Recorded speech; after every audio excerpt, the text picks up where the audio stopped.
As I said in my previous video, Hazbin Hotel is, in my opinion, the gold standard for animated musicals. This cleverly written and entertaining show about redemption and found family that's given me a crush on a fictionalized version of Lucifer's daughter, I get it now, Verbal Ace, is an emotional roller coaster that really makes you feel everything from joy to despair to anger to peace, to inspiration, to the extreme desire to do an air guitar solo, and more. And this is in no small part thanks to its amazing songs and musical numbers. The way these integrate into the story and convey the emotional beats of the overarching narrative and character development, all while still being extremely catchy songs with striking visuals and animation, is one of the many things I love about this show. So I had one of the most original ideas ever that no one's ever thought of before on YouTube. Why not do a ranking video going over all the songs from the show? In all seriousness, the moment I decided to make a video about Hazbin Hotel, I knew this is something I wanted to do as well. Sure, there's a lot of people who have already done ranking videos for this topic, but music, just like any form of art or creative expression, resonates on different levels with different people. So I'm hoping I can at least offer some unique insights or opinions about the music from this wonderful show. And even if not,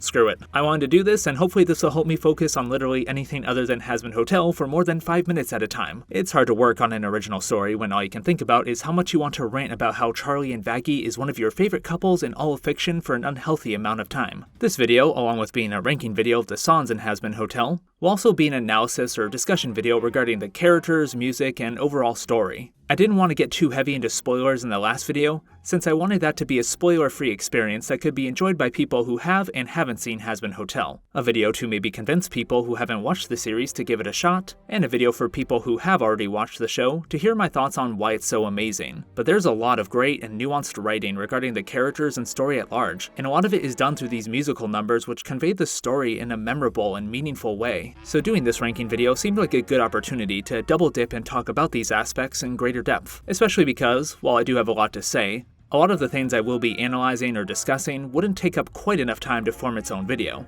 unless I wanted to start making 3 to 4 minute analysis videos. And you know me, I make videos disgustingly long or comedically short. There's no in between.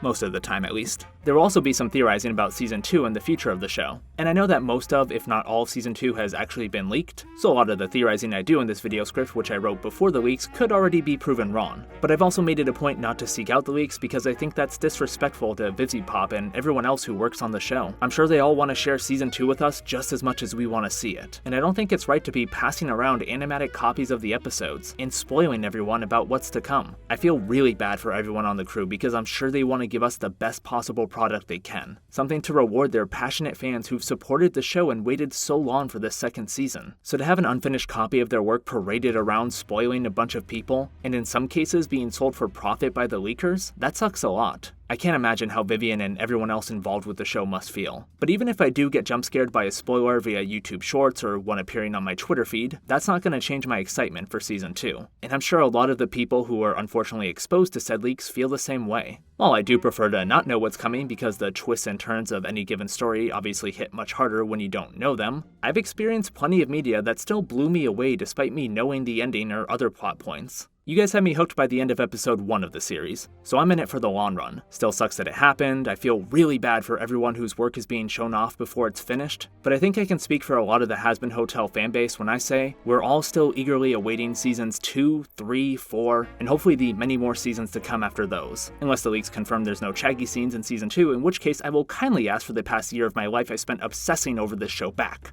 Anyways, for this ranking video, I will be taking a few things into consideration. The quality of the song itself, how it's utilized to progress the story and characters, the visuals and animation of the musical numbers themselves, and of course lastly, personal bias. Music is arguably one of the most subjective art forms out there, so of course I'm going to take into account what personally resonates with me. And that's what makes all these different ranking videos so fun after all, seeing all the different opinions or takes on this musical masterpiece.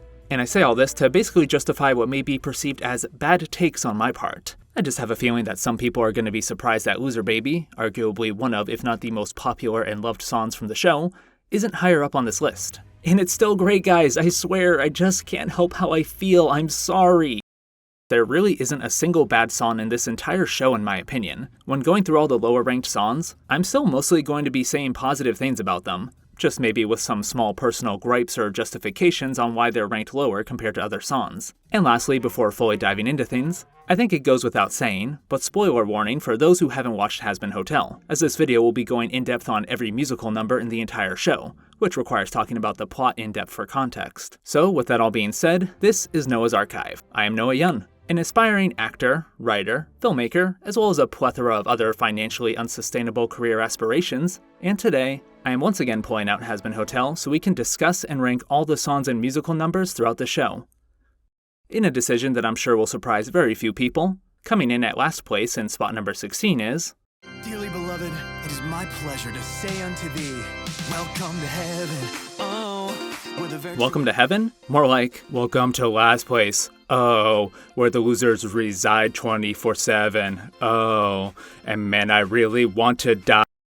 Welcome to Heaven is not a bad song by any means. It's actually quite catchy, and you know I'd be jamming it to the Everyone Is Hotline while driving down the highway in a way that gets me close to getting to heaven myself. It's just, it feels like the most basic or expected song from the show. Every song in Hazbin Hotel has this really strong and unique sense of identity, with how the style or genre of music fits the character's singing and tone of the story. Hazbin Hotel is a lot of things, and I mean that in a positive way, but predictable isn't one of them, for the most part. Whenever I would get jump scared by the start of a musical number in the show, I was never able to guess exactly what kind of song it would be. The show's clever and unpredictable writing always keeping me guessing about these characters that I'm slowly getting to know and how their personalities would be reflected in song. By the time I got to episode 6, my faith in the show and its ability to keep me guessing with its nuanced and engaging writing and music was cemented. So when we finally got to heaven, I inwardly thought, well, it's not going to be a pop song or anything like that. That'd be too generic and predictable. So imagine my surprise when we got...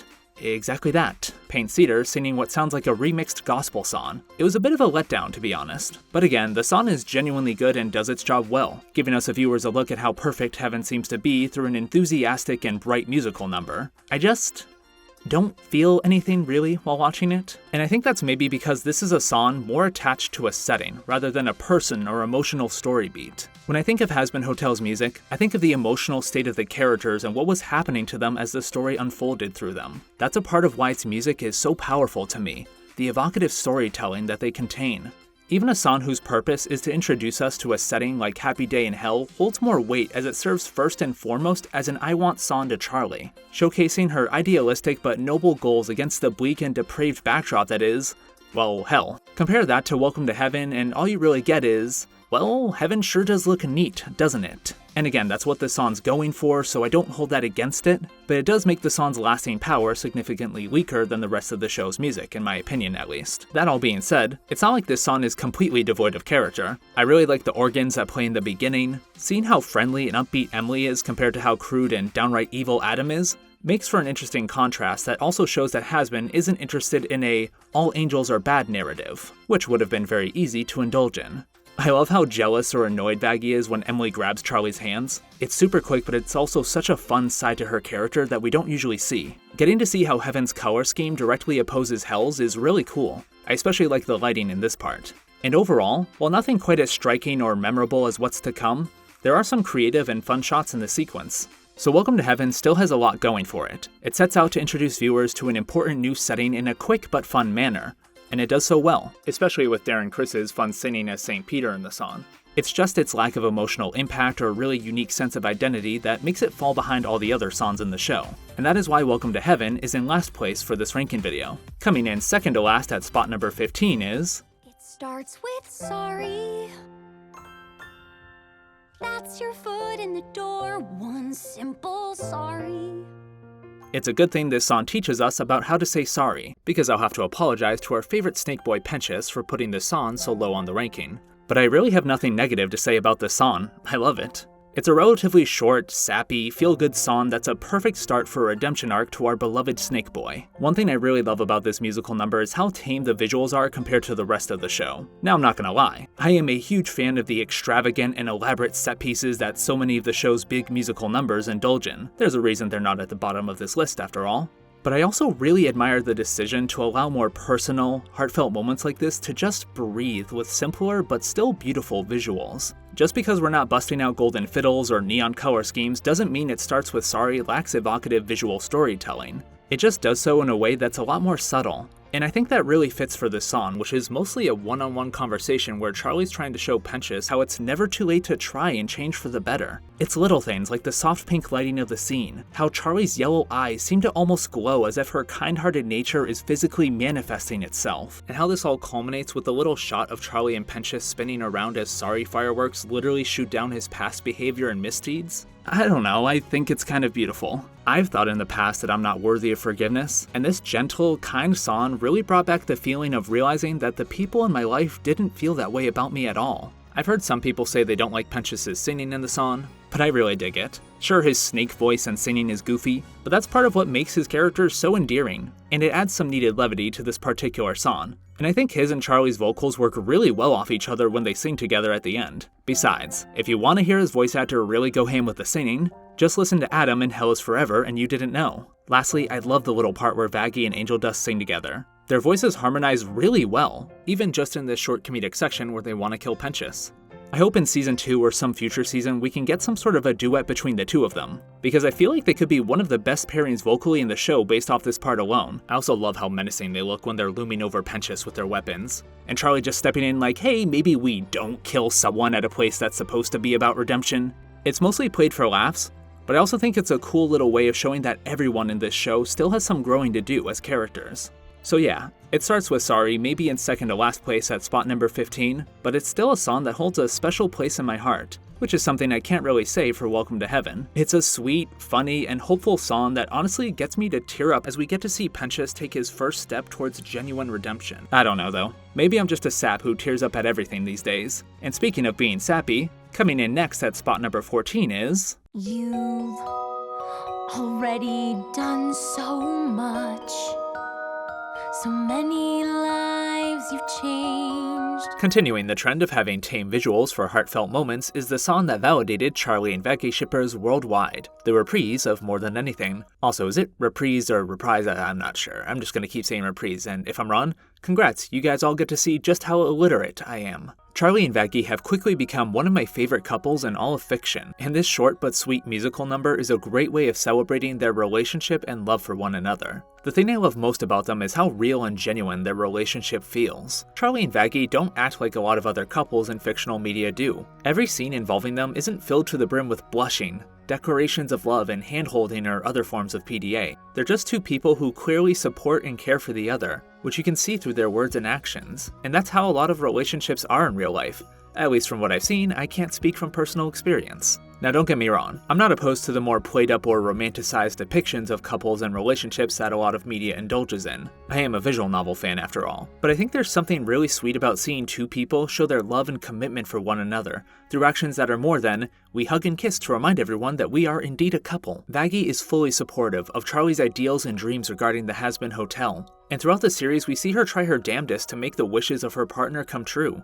Even in episode 7 where she thinks she might have lost Charlie forever because of Adam revealing her secret. Along with genuinely believing in Charlie's dreams and aspirations, Vaggie knows how important the success of the hotel is to Charlie, and since she loves her, she'll do anything to help her. Just look at episode 3 where Vaggie tries to step outside of her comfort zone and lead the trust exercises, and how much it pains her when it seems like she's failing to help Charlie. And this fact isn't lost on Charlie. The person Charlie always goes to when things get rough is Vaggie. I don't think we actually hear her say thank you to her that much in the show, but that's because she doesn't need to. It's obvious just how much Vaggie's help and support means to her. From the affectionate way she interacts with her and the personal matters she discusses with her, it's clear how much Charlie loves Vaggie and appreciates her, something Vaggie is surely aware of. I've seen some people say that Charlie and Vaggie are a boring couple or that they have no chemistry, but I just don't see that. Not every romantic relationship in media has to have these long, intricate build-ups to eventual partnership. I think seeing depictions of normal and healthy relationships with relatively little conflict is really cool. And it's not like they don't go through their challenges as a couple, specifically the aftermath of Adam revealing to Charlie that Vaggie was once an exorcist, something she never told Charlie. This causes a brief but serious rift in their relationship because it damages the unwavering trust Charlie has in Vaggie. But much like how their relationship is handled throughout the entire show, this conflict is handled with maturity and care. Even with how hurt Charlie is regarding the secret Vaggie kept from her, she has bigger things to worry about in the moment. The oncoming extermination that'll start with the hotel. And thanks to Alistair's quote-unquote help, she starts working on a plan to fight back, setting aside the betrayal and sadness she's feeling. Of course, we can't just shut off our emotions. so these feelings do still end up affecting her in negative ways throughout the episode, with how cold she is when she talks to Vaggie after making her deal with Alistair, and more importantly when she's getting heckled by Susan while trying to enlist the help of the Cannibal Town residents. But after some time apart from Vaggie and a one-on-one conversation with Rosie, she's able to properly process her newfound feelings and doubts, and eventually regain her trust in Vaggie. Looking back at everything we the viewers have gotten to see up to this point, Vaggie's love and devotion to Charlie expressed through her caring words and actions. Their reunion at the end of episode 7 is so great too. There's no elaborate grand gesture or plan to rekindle their bond. They simply meet up and have a conversation, and that's perfect for them. Charlie shows Vaggie the souvenir she got her from Cannibal Town, and we see Vaggie briefly tear up before coming in to hug Charlie. I love seeing this side to Vaggie. She normally puts on such a tough exterior, but it's moments like these or her song with Carmilla in episode 3 that shows she's just as emotional and insecure as anyone else in the show. If I had to guess, part of her training as an exorcist probably involved learning how to shut down her emotions in order to be the most effective killer during extermination. Because of this, she still probably has trouble properly processing her own feelings, even when she has someone as eloquently blunt as Husk telling her that she hates herself in episode 4. But that's why Charlie is the perfect partner for her. Charlie, being as in tune with her emotions and the emotions of others as she is, helps Vaggie through her difficulty in processing her emotions and insecurities. Charlie may not be able to stop Vaggie from hating herself, self-loathing is no joke, but she can shower Vaggie in all the love and affection she deserves. And she can show Vaggie the positive impact she has on others through her appreciation for her and how she's helped with the hotel. Where was I going with this? Oh yeah, Chaggy is the best ship in all fiction. Going back to their initial split at the beginning of episode 7 for a minute, I just really like the way it was handled too. Charlie was clearly hurt by the secret that Vaggie kept from her, even crying alone. But she doesn't let those feelings take complete control of her and do something drastic that she can't take back. She just acts a bit differently around Vaggie, and ultimately decides to spend some time apart from her to focus on the bigger issue at hand. And that's it. A mature and calm response to genuine hardships. It's good stuff, and it works super well with their reconciliation at the end that skips having long-winded monologues about apologies and forgiveness, and decides to have them make up through a short but meaningful interaction. I promise I'm almost done here, and then I'll talk about, the actual damn song, but I don't get to talk about these too often, so screw it, I'm going to keep going. I said earlier that a common complaint I see online is that Charlie and Vaggie have no chemistry, but that's just not true. Because of, everything I've just rambled on about, I could see just how in love these two were with each other long before we actually get to hear them say I love you in the More Than Anything reprise. I went straight into this show with no prior knowledge from the pilot or the fandom, and I was immediately able to figure out their romantic feelings for each other. They may not be saying I love you every 5 seconds or constantly holding each other's hands, but you can see glimpses of their attraction towards one another throughout the show. It's mostly smaller things in the background rather than the focus of any given shot, but the way they look at each other or the way they subtly touch each other shows that they're more than just friends. My favorite example of this is when Charlie's calling her dad in episode 5, and Vaggie goes to hold her hand for support. It's super quick, but Charlie smiles at Vaggie when she does this, and continues to hold her hand throughout the rest of the call. And that little interaction really says everything you need to know about them in my opinion. They save saying I love you or having moments of physical intimacy for when it matters the most to them, which is the More Than Anything reprise, which happens in a moment that Charlie needs Vaggie's support the most, dealing with the fear of losing all her friends, family, and everything she's worked so hard for. And who better to help her with that fear than someone she loves and trusts completely, someone who is genuine proof that redemption and change can be found through Charlie's hotel. This song has quickly become one of my favorite romance scenes in all of fiction because of how tender and genuine it feels. And it works so well because of the restrained and realistic depiction of Charlie and Vaggie's relationship up to this point. This moment where they say I love you and kiss each other feels so powerful, because we've always known this fact through their actions towards one another, but now we see it in full effect. And that's how real relationships work. It's not always these moments of bliss or constant displays of affection, but rather genuine care, support, and love for one another. It's relationships like these that can make it through trials and tribulations, and that's why I think Charlie and Vaggie will be just fine no matter what seasons 2 and onward of Hazbin Hotel throws at them. And lastly, putting aside all the deep and meaningful reasons that I find make Charlie and Vaggie such a compelling couple, they're just really fun to watch. Charlie's upbeat and boisterous personality bounces off Vaggie in a really entertaining and cute way, and seeing how alike the two of them can be despite their different personalities is cool to see. So yeah, I hope you enjoyed my longer than socially acceptable rant about why Chaggy is a goated ship. I definitely didn't steal most of it from a thread I made about them on Valentine's Day. And now let's talk about the actual song, the reprise of More Than Anything in episode 8.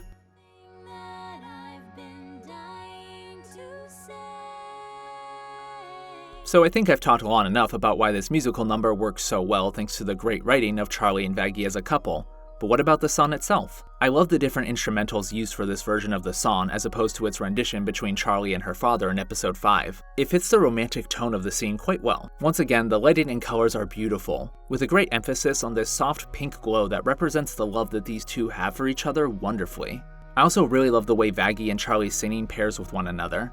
Vaggie having a deeper speaking voice, but a higher pitched singing voice, is such a great way of showing her more emotional, vulnerable side despite her tough exterior. And her singing voice just works so well with Charlie's, which, I mean, just listening to any song sung by Charlie in this show should be enough to prove how beautiful Erica Henningsen's voice is. Overall, I just love how sweet and loving this scene is. And the final wide shot of them kissing in the hallway is a pretty great way to end this tender sequence. I feel like this scene must have meant everything for people who shipped these two right after the original pilot. I mean, I love it to death and I've only been a fan since January of this year. This musical number may be short, but it packs a punch. And here's hoping for more cute Shaggy content in the future of the show. And if not, well, that's what we have fanfiction for, am I right? Also, before fully moving on to the next song, I just wanted to share a little thought or theory I had regarding it. So more than anything seems to be the anthem of love for this series. Familial love between Charlie and her father in episode 5, and romantic love between Charlie and Vaggie in episode 8. And I would not be surprised if we heard yet another rendition of this song. Imagine this. A melancholic version of More Than Anything sung by Lute, who is mourning Adam. Now, I can't exactly tell if what she felt towards him was meant to be romantic love, but there's no denying how devastated she was to watch Adam die. There's clearly some more attachment going on there than just boss and subordinate. Let's say it's some form of love, and you got yourself one angsty rendition of a song originally meant to bring comfort and joy. Imagine as the song progresses, it turns into a vow of revenge against Charlie and everyone at the hotel, showing how even beautiful or pure things like love can be used as motivation to do twisted and wicked things. That would be such an interesting thing for Charlie to have to witness, and I don't know, I just really want to see some of the songs from season 1 reused in interesting ways. I love seeing how different renditions of songs can bring about different feelings and actions within a story. That's part of what makes musicals so great. I'm looking forward to the Welcome to Hazbin remix of Welcome to Heaven for season 2, but until we get that, I guess we can talk about the song in spot number 13, which is the first song of the series, Happy Day in Hell. Starting this series off with a bang, and wearing its love for Broadway musicals on its sleeve, is this perfect I Want song that teaches we the viewers what motivates Charlie, as we see her move through the depraved and violent backdrop that is, well, hell. A backdrop that clashes in such a fun way with Charlie's upbeat and optimistic personality and her noble intentions of redeeming sinners at her Hazbin Hotel. It's such a great way to really kickstart this story, getting us to care about Charlie, who's just a cinnamon roll in a world where everyone wants to kill or f cinnamon rolls, who's trying to save her people. And honestly, this musical number just exhibits everything that's great about Hazbin Hotel in one sequence, which is good for a starter song. Its use of genuinely well-written and clever dark comedy present in Charlie singing this catchy and hopeful song while everything around her is burning or dying, especially during the final note of the song as she runs up the staircase to meet with Adam. The gorgeous art style and animation on full display with some really amazing storyboarding, shot composition, and camera work. I especially love the part towards the end where Charlie starts singing the final chorus with the golden notes of the song as the background, giving us just the tiniest taste of the ambitious visuals that these musical numbers will be going for. And the song itself is so memorable with fun lyrics, infectiously catchy instrumentals, and Erica Henningsen's powerful singing voice. I mean, pay attention to how long she holds the final note of the song.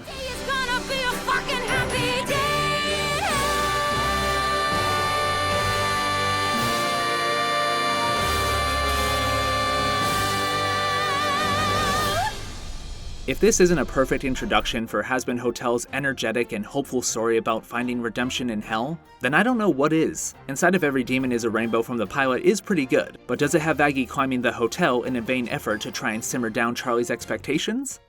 I don't think so. On a side note, I do really like this part, and Vaggie's line, "They're bloodthirsty and deranged," is really clever, because one could assume she's talking about the residents of hell in this case because, well, look at most of the ones Charlie's dancing around in this musical number. But in actuality, she's referring to Adam and the Exorcist angels themselves. Nice little piece of foreshadowing there. I dig it. Overall, I mean, Happy Day in Hell is just a great first song for this series, starting in the hotel and making our way through the streets of hell, while listening to a song that tells us everything we need to know about Charlie and the setting at large. What more could you ask for? By the end of this song, I was grinning like an idiot and completely on board with whatever the series would throw at me next, such as the song in spot number 12, which is What weighs on your soul, old friend? I implore you to share the load.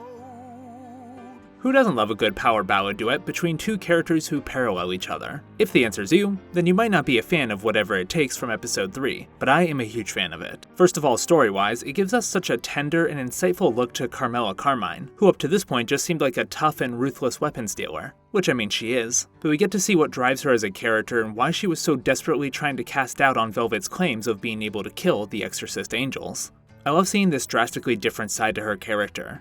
The protective and loving mother that hides within the cutthroat overlord of hell. And just like we get to see a different side to Carmela, we also see a more vulnerable and emotional side to Vaggie, who most of the time whenever she's not around Charlie seems to be either indifferent or angry. If anyone watching had any doubt how much she loves Charlie, it becomes very clear in this musical number, where we see her reminisce about how Charlie made her feel when they first met as she vows to do whatever it takes to make Charlie's dreams come true. Honestly, the lyrics to Vaggie's part of the song just hit on a different level when you go back and rewatch knowing she was an Exorcist angel, and it's so touching the way you can just feel the love and adoration she has for Charlie through her beautiful and soft singing, and then the lyrics themselves, of course. The instrumentals are so good too. I love how slow and tender they sound during the verses until they ramp up for the choruses, reflecting the strength and resilience both Vaggie and Carmela have thanks to their pure feelings of love. Vaggie's romantic love for Charlie, and Carmela's motherly love for her children, and also her friends like Zestiel. There's this little part that I absolutely adore where Carmela sings "I'll keep you safe" while looking at Zestiel. And it's so brief, but you can see this look of surprise on his face, like he wasn't expecting that one of the people she's trying to protect by keeping her secret is him. It's small but impactful moments of character building like this that Hazbin Hotel is so good at, especially through their musical numbers. Not only does it flesh out characters who don't get the most of screen time, it lays down the groundwork for potential story beats and character development in the future. Now that it's been confirmed that the V's will be the main antagonists for Season 2 of Hazbin Hotel, the show has the perfect opportunity to include more overlords of hell such as Carmela and Zestiel in the main conflict, as opposed to the first season where Carmela herself didn't play a huge factor. I know she provided the angelic weapons for the finale and was also the one who taught Vaggie how to kill them, but she herself really wasn't present for the actual conflict. But if the V's are trying to take over hell because of the power balance being shifted by the events of the finale, I see no reason why we can't get a little more Carmela and Zestiel action in the show.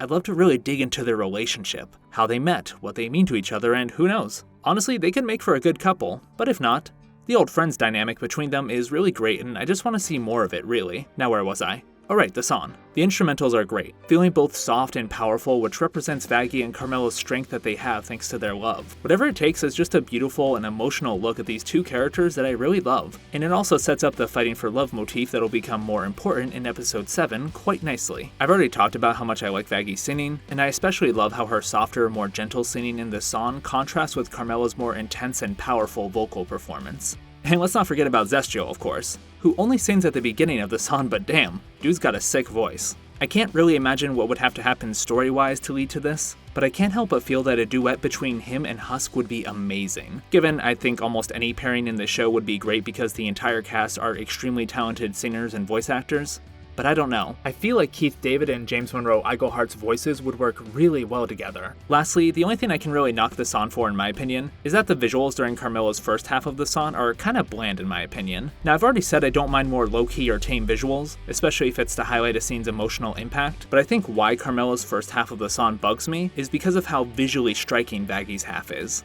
We see Vaggie climb up the hotel, which almost acts as an obstacle course as she's navigating her complicated feelings of love and inadequacy. Having Vaggie's inner turmoil physically represented through making the hotel that means so much to her and Charlie a set piece for her to move around in was a brilliant decision. It says so much about her character.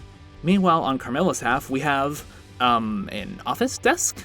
In all seriousness, there is still a lot to like with Carmela's section. The lighting and colors are beautiful, once again there's a heavy emphasis on soft pink to reflect love, and the facial expressions and overall physicality of Carmela throughout the song do a great job of conveying her deep love and desire to protect her children and friends. It's just, Vaggie's section also has great lighting and colors on top of what I've already talked about, so it leaves Carmela's section feeling a little underwhelming. I just feel like it could have used a little extra something to help it be on the same level as Vaggie's section. Now what that would be, I don't know, I'm not a storyboarder or animator. But if the people involved in this show can make a conference room table an exciting set piece for Velvet to prance around on while roasting the overlords of hell, I'm sure they could have figured out something for Carmela's first half and Whatever It Takes. That being said, I do love the final part of the song where Vaggie and Carmela kinda cross over with each other. Not only do their vocals sound beautiful together, but their designs complement each other really well with their focus on sharp, triangular edges to match their tough personalities. I know I said lastly earlier, but a couple other small things I adore about this musical number real quick. Vaggie's line where she sings, "But there's so much that I wished I could say." I mean, do I even have to explain it? I love the meaning this line takes after episode 6, and how it shows that Vaggie did want to tell Charlie about her past at some point. That this secret she's keeping is always eating away at her as one of the many reasons she hates herself. And lastly, for real this time, I just really like the shots of Vaggie on top of like the pirate ship part of the hotel with her hair and red bow swinging in the breeze. It's such a striking visual, and I love how both Vaggie's bow and the flag of the pirate ship are red, which is clearly meant to make us think of Charlie, whose design involves mostly red. Once again, I live for physical representations of the characters and their emotions and desires, and Hazbin Hotel has no shortage of that. Animated musical at its finest, people. I wonder if Charlie was the one to give Vaggie her bow. I'd love to dive into the backstory of how she got her bow, but at the same time, maybe I'm insane to say I want backstory to a character design choice. The Shaggy brain rot is real, guys, and I need help. But in all seriousness, Vaggie's bow is a really fun part of her character design, not only for how it relates to Charlie's usage of red, but it also physically changes when Vaggie gets mad to resemble devil horns, and I don't know, I just think that's neat. Also lastly, I just want to say I really love Zestial's character design so much. Just look at the cool red spiderwebs on the lime green interior of his cape, meant to signify his old age compared to the other characters in the show, and he's just so tall and cool and mysterious, and the use of bright colors on the interior of his design as opposed to the exterior creates such an interesting contrast, and So things look bad and your back's against the wall. see, Dad? It's okay I'm a loser, cause so are these guys and they look pretty cool, right? Why is my number blocked on your phone? Coming in at spot number 11 is the song that got me into Hazbin Hotel in the first place, Loser Baby. And I mean, what can I say about this song? It's just so damn good. A jazzy show tune between two broken souls who find comfort in one another's company. Now fully understanding why Angel Dust is the way he is, Husk reaches out to him in a song that doesn't sugarcoat his situation. Angel Dust screwed up big time in selling his soul to Valentino, and his life isn't going to be getting any easier in that regard anytime soon. As someone whose soul is also under the control of another, Husk understands this all too well. Neither of their unfortunate circumstances are improving anytime soon, but they're in hell. Everyone is getting screwed one way or another here. And just like how we in real life might not be able to undo our past mistakes or control everything that's plaguing us, what we can do is find comfort in fellow weary souls and make the best of our less than ideal situations. And that's what Loser Baby is about. Maybe you have made mistakes. Maybe you are a loser. But embrace that about yourself and use what you've learned and been through to make a happier tomorrow for yourself and the people around you. I think that's a great message to tell the audience. It certainly speaks to me, and it makes me feel a lot better about when I was a cringy teenager who insisted on being called Dr. Tails by everyone because of my obsession with Doctor Who and Sonic. You know what, never mind. Not even Keith David's angelic singing can make me feel better about that. The song itself is also just amazing. The instrumentals are so catchy and match Keith David's beautiful singing voice extremely well. And this song, more than any other in the series, does feel like something you'd actually hear in a Broadway musical. Blake Roman singing as Angel Dust is great too. Once Husk teases and hypes up Angel Dust enough to finally get him to join in on the song, Angel's higher pitched and raspier singing creates such a fun contrast with Husk's slower pitched vocal performance. And of course the visuals are as always top tier. I love how fun and creative just watching two characters dance around some dingy street in hell becomes thanks to the great storyboarding and animation. I also love how genuinely broken and disheartened Angel Dust looks at the beginning, only for him to start getting pissed off when Husk calls him a loser. Then he becomes more confused and apprehensive as Husk starts dancing with him in the second chorus, and then eventually, when he joins in the song proper thanks to Husk's encouragement, we see him finally look as happy as the instrumentals in the background sound. I know I'm literally just describing facial expressions, but they go such a long way in conveying the emotional beats of the characters in the show. Seeing Angel Dust slowly open up to what Husk is saying throughout the song and join in on the musical number is so heartwarming to see. And it's all because of the great detail in the character movements and facial expressions. Also, this isn't unique to this song, but I love the little eyes you can see on the building in the background. There's so many little unique things like this in every background location in the show that really fleshes out these settings in a tremendous way, making the afterlife feel as lived in as possible. Getting back to the visuals of the musical number, the whole ending sequence where they're either illuminated by a spotlight while singing, or animated in a way that makes them look like they're on a neon billboard is so damn good.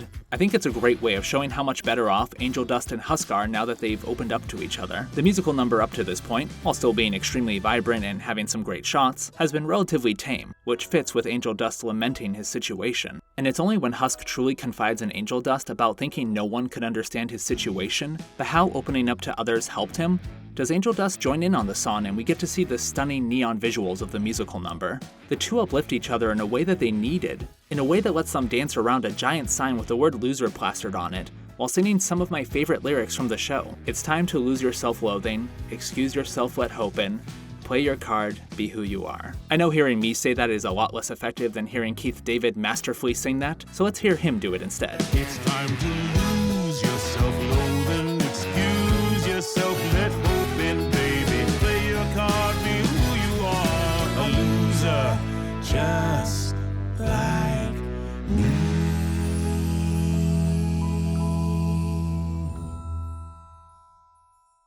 I also love how the loser sign that they're dancing in front of has cards in the upper left corner, which works well with the lyrics "play your card, be who you are," as well as the fact that Husk is a gambler who actually uses cards as combat weapons. The attention to detail and having everything match up with the characters throughout the lyrics and set pieces of the musical numbers is so good in this show. Overall, Loser Baby is just a fantastic song and musical number that shows these two characters who up to this point had been at each other's throats come to accept and appreciate one another. Husk up to this point had been a cynical, hot-headed alcoholic who assumed he knew everything about everyone in the show. Because, well, everyone likes to bitch to the bartender. Due to his lack of interest and genuine care about the characters in the hotel, he never tried to understand any of them beyond the surface-level things he knew about them, especially Angel Dust. He may have been right about what he said regarding most of the characters, but he never tried to connect with them or understand them on a deeper level. Because of that, all he saw Angel Dust as was a sexually charged and obnoxious phony. Given Angel Dust didn't make that any better by always invading Husk's personal space and saying things that clearly aggravated him or made him uncomfortable, so really it was a two-way issue. But up to this point, Husk had been nothing but indifferent or angry throughout the series. Even when he goes to help Angel Dust when his drink got spiked with what I'm assuming is one of Velvet's love potion roofies. It's only when Angel Dust breaks down at Husk, calling his personality and act, does he really begin to see the genuine pain and sorrow Angel goes through on a daily basis. I mean, just look at how surprised and taken aback Husk is when Angel explains why he acts the way he does. On a side note, Blake Roman's voice acting as Angel Dust is so good in this scene and really the whole show, but the pain and desperation you can hear in his voice, as opposed to the usual flirtatious and fun act he puts on in front of everyone, it's so heartbreaking. The whole cast knocks it out of the park really in every scene and song, but this is definitely one of the heaviest and most emotional scenes in the show, and that's in no small part due to Blake Roman's amazing performance as Angel Dust. Getting back to Husk, he never truly considered what makes Angel do the things he does, and I think he regrets that, and for the first time in what I'm assuming is a long time, he reaches out to someone from a place of genuine care, talking about his past as an overlord and how he sold his soul to Alistair. And from here on, he takes a more active role in trying to help out with the hotel. He doesn't look like he wants to blow out his brains anytime Angel Dust is near him, and he's even seen drinking much less throughout the show. Helping Angel Dust through his emotional breakdown by opening up helped him too. He starts embodying what the Hazbin Hotel is actually supposed to be about, in his active effort to better himself and keep helping Angel, like in episode 6 when they're both at the nightclub. And I mean, just look at how happy he is in the group hug and rebuilding effort throughout the finale song of the show. Husk may only be involved with Charlie's Hotel because he's an alcoholic gambler who has to do whatever Alistair says, but he takes his own message in Loser Baby to heart and makes the most out of his situation, genuinely trying to help the hotel because he witnessed firsthand how change is capable through how he opened up to Angel Dust and helped him cope with his situation. It's gonna break my heart when Alistair inevitably betrays or hurts Charlie in the future because Husk will have to side with him, and nifty too at that. That's gonna be a rough day for Husker Dust fans. Speaking of Husker Dust, I am really interested to see how Angel and Husk's relationship develops as the series goes on. I know Husker Dust is a big ship among the series fanbase, but I don't know. I can see things going either way. With how the two look at each other during the final shot of Loser Baby, the way Angel Dust looks at Husk during their heartfelt scene in episode 8, I can see an eventual romantic progression between these two characters. But at the same time, I also kind of dig them just being two really close and supportive friends. Friends who have seen the darkest sides of one another and decide to help each other out any way they can. Whichever way it goes, I'm here for it. And I'm sure Vivzy Pop and the rest of the crew won't let us down with how these two progress romantically or platonically in the future. I think I've rambled on for long enough now, but to recap, Loser Baby is an extremely catchy song with a good message, learning to accept who you are, faults and all. And it does this with two extremely well-written characters who both needed to open up. One who is self-destructing due to their circumstances becoming more overwhelming by the second, and the other to finally start truly caring about things and people again. Add on to that the show's usual stylish and creative visual storytelling, and is it any surprise that this song got me interested enough to check out Hazbin Hotel, a series that I didn't have much interest in beforehand? The quality of the music, the emotional message being conveyed through these two fun and endearing characters, and the showmanship demonstrated with a vibrant animation and overall direction. If I were to ever have to try and convince someone to watch Hazbin Hotel by showing them a musical number from the show, it would be this one. Obviously, there are songs and musical numbers that I like more, considering we're only on spot 11, but it's such a great showcase of Hazbin Hotel's emotional and inspirational themes. And that's the core of the show at the end of the day. It's a hopeful story about how change and redemption are always possible, even in the most hopeless of times and situations. Situations that are more hopeless than trying to rank the Hazbin Hotel soundtrack, which has nothing but certified bangers, such as the song in spot number 10, which is I see you're driven by your detestation. Bringing the parallels between Vaggie and Carmela full circle is Out for Love, a song that's just a little too short and should have been a duet, but more on that in a minute. The song itself is extremely catchy, the instrumentals being a mix between pop and Spanish guitar, which I think works really well with Carmela's Latina coding, gives this song an exciting feel, one that's given even more impact with Daphne Rubin Vega's powerful vocals as Carmela. And the choreography to this musical number is so damn cool too. It's half fight and half dance, and I just love seeing action being brought about in creative ways like this. A lot of Carmela's movements throughout the musical number are synced to the beat of the music, and I am just a sucker for harmony between visuals and audio when it comes to storytelling, and Hazbin Hotel has quite a bit of that. Now I know I keep mentioning the use of the color pink to represent love, but hey, it's not my fault this show has a lot of love in it. So once again, the use of pink lighting in the background of this musical number really adds to the theme of fighting for love rather than vengeance and anger, and that's also just a theme I really vibe with. I've always found this question to be an interesting one. What's more dangerous? Someone with nothing to lose, or someone with everything to lose? I'd argue it's the latter, because the fact that someone has something or someone to protect will push them to greater lengths than someone who could essentially be on a suicide mission. And I think Out for Love does a great job showing that. Carmela Carmine, an extremely powerful and influential overlord of hell, is motivated to keep her empire stable and running, not out of some selfish desire for power, but rather a desire to protect her children and friends. I think that's really beautiful and powerful, and I just like seeing love shown as a strength rather than a weakness when it comes to characters and media. And because of Carmela's strength fueled by love, she's the perfect character to train Vaggie in this case, someone who desperately wants to protect her loved one, Charlie, and her dreams, of course, the hotel. I've seen some argue that Carmela's inclusion in the show and this episode specifically is a little shoehorned and rushed.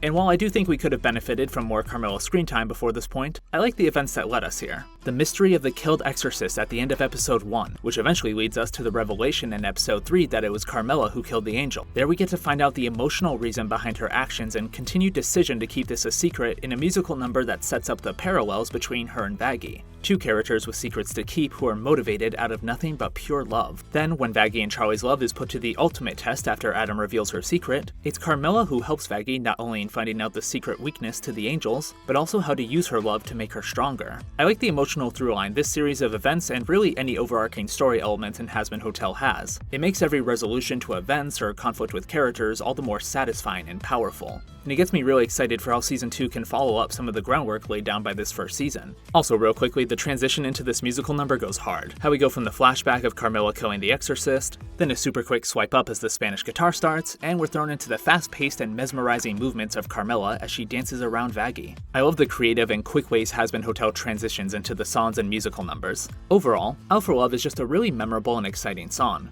where we get to see Vaggie at her lowest point in the story, being picked up and strengthened by someone so similar to her. I think it's just a fan theory, unless it's been officially confirmed and I've just missed it, but I can totally get behind the idea that Carmela is a fallen angel too, just because of the way she mirrors Vaggie in a lot of ways. Maybe that also explains how she's able to amass such a big collection of angelic weapons too. Now for my only two gripes with the song. Well, I guess it's kinda three, but two of them kinda go together, but anyways. This should have been a duet, damn it, we were robbed. I know Carmela and Vaggie already got a duet in episode 3 with Whatever It Takes, but even if it was just for the final chorus, the idea of Vaggie singing along with Carmela after she seems to finally be able to fight on the same level as her, it just would have been so good. I know I've already said it like twice in this video, but I love Vaggie's softer and higher pitched singing voice, and I think hearing that along with Carmela's powerful vocals would have been a great way to close out the shared screen time of these two great characters. It also would have made the part where Vaggie grinds down the rail like Sonic and then jumps back to unfurl her angel wings even more epic than it already was. Also, in regards to that part, I love how the wings unfolding is synced with the final 3 words of the song.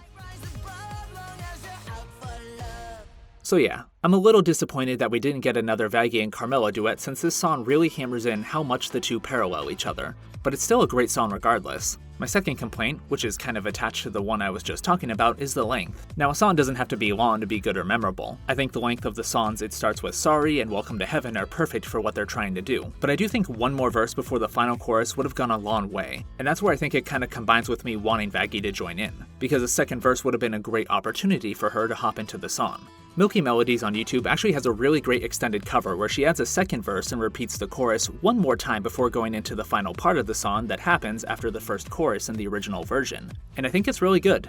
The added verse itself is pretty short, but the lyrics feel spot on, like something that would actually be in the show. And that, along with the chorus being repeated one more time, does leave the song feeling more fleshed out. And it's not a duet with Vaggie in this version, it's still just Carmela singing, but I do really like this extended version. She also has a lot of great Hazbin related music, including rewrites of a lot of the music from season 1 but with different characters and emotional beats. My personal favorites are her versions of Hell is Forever, which sees Lute mourning Adam's death and swearing vengeance against Charlie in the hotel. And then she also has a Lute and Lilith version of Stayed Gone, which has Lute ordering Lilith to put an end to Charlie's hotel, and it's really cool. She also has a Lucifer and Lilith version of More Than Anything, which is really sweet, an Emily version of Poison, which offers an interesting possible route for her character to go down, a Lute and Sarah version of Happy Day in Hell, a Vaggie and Lute version of Respectless, a Lute version of Out for Love, an Adam and Lute version of Loser Baby, and a Lilith, Rosie, and Carmilla version of Hell's Greatest Dad, aptly titled Hell's Greatest Mom, as of recording this video. She also has an original song about Sarah called Heaven is Changing, which I really like for how it offers insight to Sarah's character. A lot of people view Sarah as an evil figure for how she's allowed Adam to continue the exterminations, along with her quick dismissal of any challenging things Charlie or Emily asks in episode 6, but I do think there's more to her than a one-note baddie. Now, I'm not excusing what she's done. Allowing Adam to do the exterminations is a truly horrible thing, but she doesn't seem to be particularly happy about them either. It comes off more like something she has to do to protect Heaven. She seems genuinely upset when Emily finds out about the exterminations in episode 6, trying desperately to get her to understand why she's allowed them to happen. Now, that could just be because she cherishes Emily's innocence and hates to see her perfect image tainted, but I don't know. I think it's more than that. She says in the same song to Charlie, "There's a lot that you don't know." Now, is that just a BS excuse to try and dismiss Charlie's ideals? Or is there genuinely more going on that we just don't know about that drives Sarah to do these horrible things? And that's really the fun of the characters and the show in general at this point. There's just so much we don't know yet. So much of season 1 was just introduction, and I don't mean that in a bad way. Any story needs proper introduction and build up for things to meaningfully happen, and we still got a lot of great plot progression and character development within season 1. But there's still overall so much we just don't know. Maybe there's some sort of cosmic force or reason behind Sarah's actions. Like Heaven can only have so many inhabitants before some universal balance is ruined and both Heaven and Hell get destroyed. Or maybe it's something as simple as Sarah doesn't trust the residents of Hell, which drives her to do these things. I'm a big fan of the road to hell is paved with good intentions type of characters or story, and I think Sarah could very well be an example with that. But with all that being said, there's no wrong interpretation of her character. The fact of the matter is, no one but Vivzy Pop and the rest of the crew will know until we get more seasons of the show and we learn more. So if you view Sarah simply as a holier-than-thou antagonist who hates any and all sinners and hellspawn and wants to see them die, that's valid. I just see the way she begrudgingly talks to and deals with Adam, and how upset she is during most of episode 6, and I think there's more to her than that. She really doesn't want Emily to keep questioning the order of things so that way she doesn't end up fallen like Lucifer.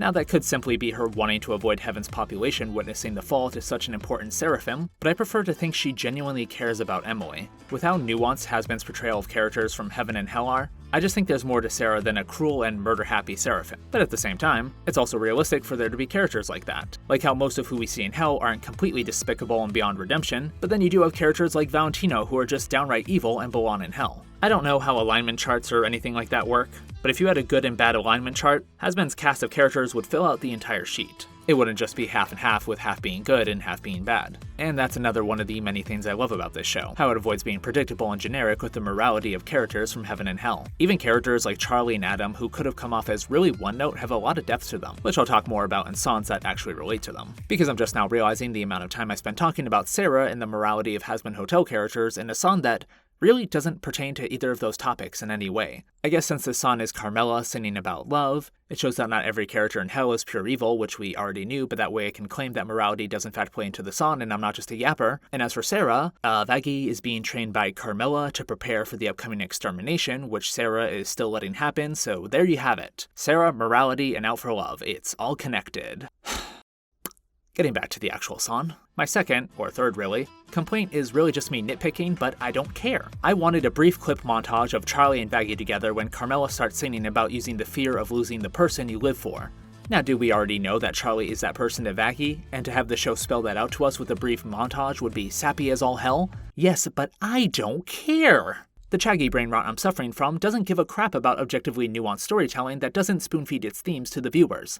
so I can only pray someone out there is brave enough to edit a version of this musical number with a quick clip show of Charlie and Vaggie's scenes together during the song. If not, well, I'll just be slightly sadder than I always am, I guess.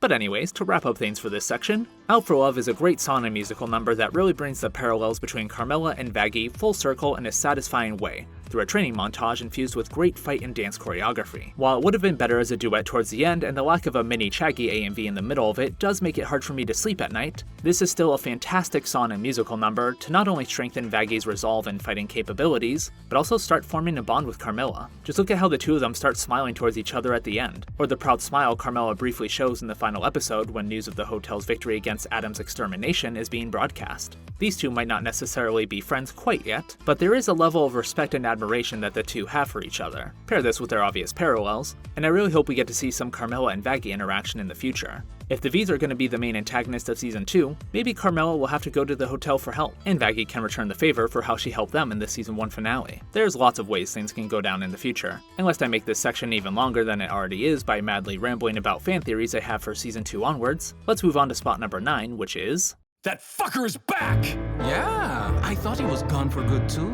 It's been 7 years! When you only have 8 episodes in the show, you have to put in the work when it comes to establishing your characters and their relevance to the story in a concise manner, especially if they're characters who aren't relevant right away but will become more important later. After all, you don't want their introduction to come out of nowhere, but at the same time, you don't want to take away what precious little screen time you have with the main cast. Thankfully, Episode 2's Stayed Gone does a phenomenal job at introducing the viewers to Vox, and more importantly, his relationship and power dynamic with Alistair. While Velvet would get her time to shine in Episode 3, and Valentina would get more focused in Episode 4 as Angel's abuser, this song is Vox's only real big moment in the spotlight, aside from some very funny moments in Episode 8 and a quick part in the finale song of said episode. Stayed Gone is a memorable and energetic song, an electro-swing show-tune rap of sorts that also transforms more into ragtime once Alistair starts singing. I think it does a great job of representing old versus new media, which is also represented in Alistair and Vox, television and radio. Vox's sections, aside from the very start where he's walking into his lair, which by the way just looks really cool, I love the uses of blues and reds in there, relies on fast-paced rap and bright visuals that are gone in a flash, not unlike the modern age of online media consumption that prioritizes fast-paced content to keep people hooked. Think TikTok, YouTube Shorts, Instagram Reels, and the like. Since the V's are going to be the main antagonists of Season 2, and we do very briefly see in this season that Vox has some sort of hypnosis/mind control power, I think his character might become a statement on how media these days can be used to misinform the public. This show, very clearly, has no issue diving into sensitive or relevant topics, and I think media manipulation just makes sense with Vox, especially when one of his partners is Velvet, who's meant to be an influencer of sorts. Maybe her character will be made to show the truth behind many of the picturesque and glorified lives influencers live. Whereas Val, I mean, you don't have to think too hard about what he's about, but I'll get to him when we talk about Poison. Vox's breakneck pace in the song, however, is broken when Alistair starts taking over and singing in ragtime. Not only is this just a fun contrast for how the song's been up to this point, but Alistair's slower paced singing, along with relatively tame visuals, is meant to directly oppose Vox's segment of the song. It's a representation of older media, before stuff like Vine and TikTok really changed the game on how people consume content online. This goes on with Vox interjecting and desperately trying to bring people's attention back to him, which is represented in a really fun way as Vox tries to squash Alistair's side of the screen, until Alistair pushes him over the edge by telling everyone that Vox tried to recruit him, causing Vox to freak out and cause a mass blackout. The song ends with Alistair gloating and beginning to show his full demon form, radio dial eyes and all, as Vox has to accept his defeat. In just under 3 minutes, we learn that Vox hates Alistair, how Vox gains the attention of the masses through his charming personality and creative visual flair with his broadcasts, how despite feeling superior to Alistair and representing a medium that's more relevant than radio, television, he still holds no power over Alistair's influence with the masses, how easily flustered he gets with a little provocation, and if Alistair's to be believed, he relies heavily on the other two V's for support, and he even tried recruiting Al at one point, and maybe that's why he hates him, because Al refused his offer. Oh, and also that Alistair almost beat him one time, which I think is really interesting to think about. Alistair seems to have the upper hand when it comes to dealing with Vox, so what could have made him lose? My guess is either that it was a calculated loss on Alistair's part and part of some bigger plan of his, because we do know Al loves his scheming, or maybe it has something to do with Alistair's mysterious deal he sings about in the finale song. Regardless, all this information could have easily taken up its own episode, and yet this roughly 3-minute musical number divulges all that information in a memorable and satisfying way, without feeling rushed at all. And this is all while still being a catchy song with genre shifts that represents new versus old media. That's pretty damn impressive impressive. The visuals, as always, no surprise here, are fantastic. I love all the different background set pieces and costumes Vox puts on, and how all the costumes come back really briefly during the "you're looking at the future" line when all the Voxes surround Alistair, who could just not care less by the look on his face. He is so smug, and I love it. My favorite shot easily has to be when Vox puts on the priest outfit, and the obey and pray sign comes up on the center TV that's also surrounded by smaller TVs of Vox in the same outfit. I absolutely love it whenever in the show Vox appears on multiple screens at once. It's such a creative way of using his character design to the fullest, and I'm so happy Hazbin gives the rest of its cast the same treatment. A lot of adult animated series have the very basic, ugly-looking Family Guy knockoff look, which along with not looking particularly good, just doesn't lend itself to creative visual storytelling. When what you're working with is just an uglier animated version of realistic-looking characters and backgrounds, there's only so much you can do. That's why I'm so happy that a show like Hazbin Hotel is proud of the fact that it's a cartoon that can do a lot of unique stuff with its visual storytelling. Outlandish but visually striking character designs to reflect the personalities of said characters, and push the narrative forward in ways you couldn't do in live action. It's one of the reasons I love animation so much, the freedom of creative expression that you have with it. Another show that's really good with this is BoJack Horseman, which apparently was a big inspiration to Vivzy Pop in making Hazbin Hotel, which I can definitely see. It does have a more basic or standard art style, but they actually do some really creative things with the visual storytelling, especially by the end of the show. The view from halfway down is probably one of the most terrifying and eloquent pieces of adult animation I've ever seen. And even before all that, they do a really good job at conveying the story in non-standard ways. Having an episode set underwater with little to no dialogue, having an entire episode be a monologue at a funeral, having an episode visually represent the deteriorating memories and overall stability of someone with dementia. And all of this is on top of having a show that's absolutely hilarious and with some extremely well written and realistic characters. Not to mention the voice cast all doing a phenomenal job, with props of course to Will Arnett as BoJack Horseman. I could keep going on, and I kind of want to, but this isn't a BoJack Horseman video. All this rambling is basically to say, I appreciate a show with creativity in its art style and animation that pushes the story forward in unique ways. Lastly, just a neat little blink and you'll miss it detail with this on is when Vox is freaking out and short-circuiting after Al says the TV's buffering, an Alistair.exe message pops up on Vox's screen. It's hilarious and quick stuff like this that makes this show endlessly rewatchable for me, at least until Season 2 comes out and we can have even more minute details to dissect and talk about. So yeah, Stayed Gone is a catchy and memorable song. I also vowed to one day be able to sing along to the Vox rapping section without messing it up at all. And it introduces us to an extremely important character in record time. And all of this is done with the amazing as always visual flair of Hazbin Hotel. And of course Christian Borle does an amazing job singing as Vox. I can't wait to hear more of him along with the other Vs in the next season. Until then, we do have great fan songs like Eyes on You and Center Stage to give us a little more of that good Vox action. I like how intense and dramatic Center Stage is with the story it's telling. And Eyes on You has a great mix of rap and metal, which I think pairs really well with Stayed Gone, which mixes rap with ragtime once Alistair starts singing. And the lyrics to both of the fan songs do really feel on point for the character of Vox. As always, I love me some good fan-made content. I'd also love to see a reprise of Stayed Gone in Season 2.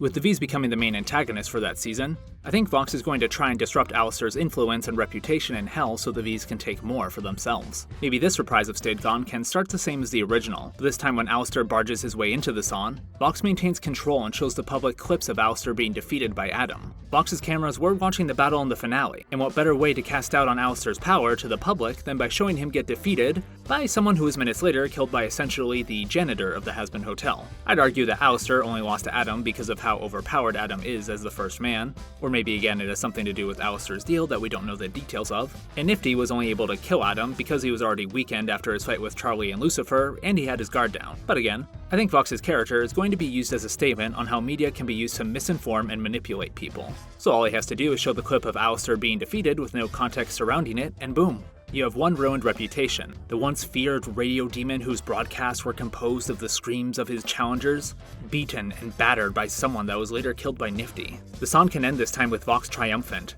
Alistair realizing that his status quo of influence and power has come to an end. It's hard to keep up a reputation for long periods of time after all. Nothing lasts forever, except for maybe. Hell is forever, whether you like it or not. Once again, we're talking about another great introduction song. This time for the main antagonist of Season 1, the first man, Adam. Or as he prefers to be called, Dickmaster. Adam is one of the best antagonists and villains I've seen in a while, and probably just one of my personal favorites overall. Now is a big part of that due to Alex Brightman's delightfully fun performance as him? Maybe, but I do think there's more to him than that. Also, playing Beetlejuice on Broadway and Adam in Hazbin Hotel, Alex gets to play all the cool bad guys. Next, he should play the voice in my head telling me I'll never be good enough. While a lot of Adam could probably be summed up as frat bro inspired bully with angelic power, I think where he really shines is when you compare him to Charlie. The two are mirror opposites of the other, and they also wonderfully reflect Hazbin's message that good and evil isn't as simple as black and white, regardless of what Adam may say in this very song. In the scene leading up to this song, we see Adam, the first man ever, now currently an angel, exhibiting the 7 deadly sins, which is not what you'd expect from an angel representing heaven, a place that's supposedly for the pure and upright. I'm not going to go through each individual sin because this part of the video is going to be long enough as is, but to name a few: pride. I don't think I have to explain, but he obviously takes great pride in his status as the first man and Dickmaster, allowing said status to see himself as above others, essentially giving him permission to do whatever he pleases. After all, not only is he a winner from heaven, he's the first man. He can do what he wants. Lust. He very openly and crudely talks about how he got to sleep with a woman after he wooed her with such romantic words like, I'm the original Dick. All dicks descend from me. And lastly for now, gluttony. The entire time throughout his and Charlie's conversation leading up to the song, he's snacking on some very admittedly delicious-looking holographic ribs. It's no holographic meatloaf, but I'm sure they're still tasty. By the way, having Adam snack on ribs of all foods, that is a top-tier joke. And if you don't get it, give the Book of Genesis a quick read. By the time the musical number starts, the plate of ribs is nothing more than bones, meaning Adam went through them all. And so I give you the deadly sin of gluttony, not to be confused with the homunculus from Fullmetal Alchemist. Charlie, meanwhile, throughout the episode has done nothing but exhibit the 7 heavenly virtues, not something you'd expect from the Princess of Hell, who has no doubt been exposed to some of the most vile and degenerate parts of humanity, which is part of why I love her character so much, with how she remains hopeful and optimistic in spite of that, always choosing to see the potential good in others and give them a second chance, such as Penchus in episode 2. But to go through a few of the virtues she exhibits: patience. Despite Adam's horrible and obnoxious behavior throughout the entire meeting, she retains her composure throughout the entire ordeal. Sure, her face gives away her annoyance and exhaustion, but she never lashes out at Adam or calls him out on his behavior, deciding to be patient with him so that way she has the best chance at pitching her Hazbin Hotel to him. As we see in episode 7 when she's getting heckled by Susan, she does have a temper and can lose it if she's pushed to a certain degree. But she puts the needs of her people before her own feelings in this instance, so that way she can try and stop the exterminations by keeping Adam in the best possible mood when she pitches her hotel. Patience at its finest. Good works. I mean, the whole premise of this show is based around her good works, the Hazbin Hotel. While Happy Day in Hell and future episodes clearly demonstrate that Charlie doesn't fully understand the people of Hell and how they think and feel, just think of the script she has Angel Dust and Penchus read in episode 2, there's no denying her pure and noble intentions in trying to help redeem Hell's inhabitants. And even if it's not in the way she expected, and she may not even know it as of the ending to season 1, the hotel is a genuine success, with how Penchus ascends to heaven after sacrificing himself to try and stop Adam from killing everyone and destroying the hotel. So yeah, Charlie is no stranger to good works. And lastly, humility. Unlike Adam, who allows his status as the first man to give himself an ego the size of Mount Rushmore, Charlie doesn't let her status as the Princess of Hell influence her personality or decision-making in any major way. She briefly tries to in episode 4, when she forces her way into Valentino's studio to get Angel Dust time off away from his shoots, but that was only after Vaggie convinced her to do so, and she really didn't want to, only deciding to go through with it when she thought it would be the best course of action to get Angel Dust away from his work. And obviously, that ends up blowing up in her face in a fiery and tragic way. Tragic for her because she had to witness how her good intentions can cause harm to others due to her naivety, and tragic for Angel, who was punished for the destruction Charlie caused. Aside from this instance though, she really doesn't flaunt the fact that she's the Princess of Hell often, even when she's trying to rally the citizens of Cannibal Town. She doesn't mention her status as Princess of Hell in any meaningful way until the song Ready for This starts. And even then, what she's saying is more to herself in that song. When she's reaching out to the citizens of Cannibal Town, it's not as the Princess of Hell, it's as someone who wants to protect the people she cares for. And just like how her mother inspired the masses of Hell with her voice, she manages to do the same. But this isn't the Ready for This portion of the video, so let's set that topic aside for now. All this was to say, Charlie is mega humble. Charlie and Adam are polar opposites of each other, and that's why Adam works so well as an antagonist. In order to achieve her goals, Charlie has to go against someone who exemplifies and represents the exact opposite of everything she represents and is trying to achieve. And that's not to mention, he's just really fun too. The writers did a great job at making Adam evil, but still hilariously entertaining. He has some of the funniest lines of the show, and even when he's doing and saying really despicable things, it's hard to hate him when he really does just give off major jock dude bro energy. And again, Alex Brightman, along with being a fantastic singer, is so funny when he's playing Adam, and Penchus too for that matter. But that's not all to Adam. While our time with him in season 1 is relatively short, I do want to point out one specific instance that shows that there may be more to his character than a bully who has too much power thanks to his privilege as the first man, and that would be his death. Right before he dies, as Lute is trying to get him to stay awake and conscious, he smiles at her, and it seems so genuine.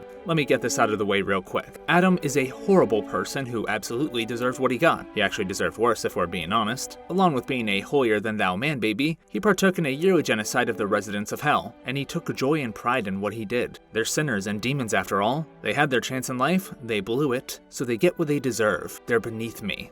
The first man and now an angel of heaven, the home of the winners and the righteous. Despite indulging in this mindset throughout the show and killing off Penchus and Dazzle in the finale, I felt some twinge of sadness when I saw that smile. I think Adam is a lonely individual. We don't get to see much of him in heaven, so what I'm about to say is essentially a headcanon, but the Hazbin Hotel fandom loves headcanons, so here we go. I think Adam pushed everyone away with his obnoxious attitude and personality. Everyone aside from Lute, that is, but I'll get to that in a minute. If he acts even half as obnoxiously as he does in episode 1 in heaven, I can't imagine many of heaven's residents want to spend time with him. Sure, they'll tolerate him and acknowledge his status and power as the first man, but their behavior towards him is probably more akin to how Sarah is with him, reluctant acceptance of what he says and wants. And you're not gonna get any meaningful bonds with people that way. I also think Adam's twisted view of women and misogynistic remarks probably stem from how emasculated he felt after Lilith disobeyed him and pursued a relationship with Lucifer, and then his second wife Eve also left him for Lucifer. It's kinda funny, I'm not gonna lie, and he absolutely deserved it, but I can still imagine the toll that took on him. But to be fair, I mean it's Jeremy Jordan voicing Lucifer, can you blame Lilith and Eve for choosing him?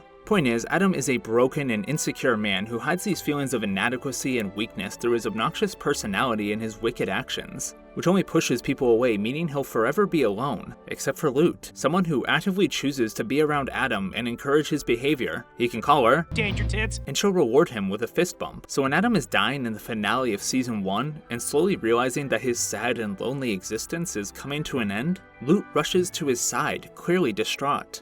And for the first time in a long time, maybe forever, Adam feels seen and valued. He can die knowing his existence meant something to at least one person, and that's why he smiles at her. He finally feels like his life had meaning and impact, and it's through someone who's been by his side throughout the entire show. He may never have even realized how much Lute's presence meant to him until this point, but I do think that in that moment, it meant the world to him that she was by his side while he died. Now, is it possible I'm reading way too far into a facial expression that lasts literally less than a second in the episode? It's possible, but that smile had to be put in there for a reason, right? And I think Vivziepop and the rest of the crew are masters when it comes to giving moments of emotional characterization through subtle or quick details, so I stand by what I said. If they just wanted Adam to be a one-note villain with no emotional depth or nuance, why include that smile towards Lute? I would love to hear everyone's thoughts on that matter, so please comment down below. I think there's a lot to discuss with Adam besides him just being hilarious and fun, so let's all have a fun time talking about our one and only Dickmaster. While we're on the topic of Adam and his impact on the story, let me discuss my personal thoughts on how it could still be used going forward, and then I promise I'll actually talk about the song Hell is Forever. But hey,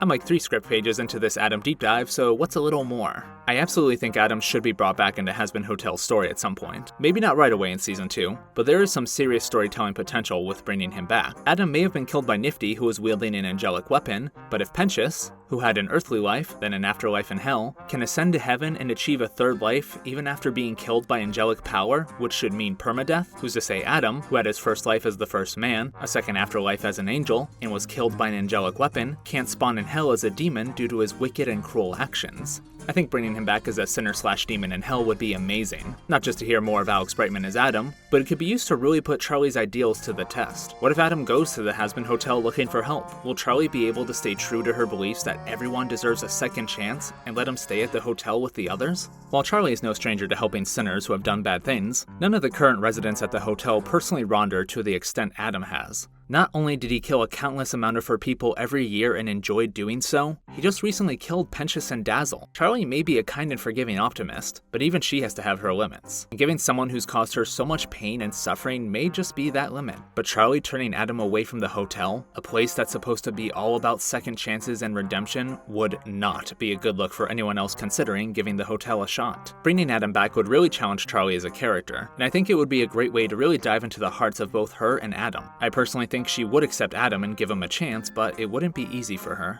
And then, of course, there's Adam's side to this. Would him joining the hotel be a genuine effort to better himself because he realized the horrific nature of who he once was once he spawned into hell? Or would this be part of some ploy to take the hotel down and eventually get his way back into heaven? It would be extremely interesting to see if Adam, once being spawned into hell, realizes the errors of his ways or simply doubles down on his cruel behavior and personality.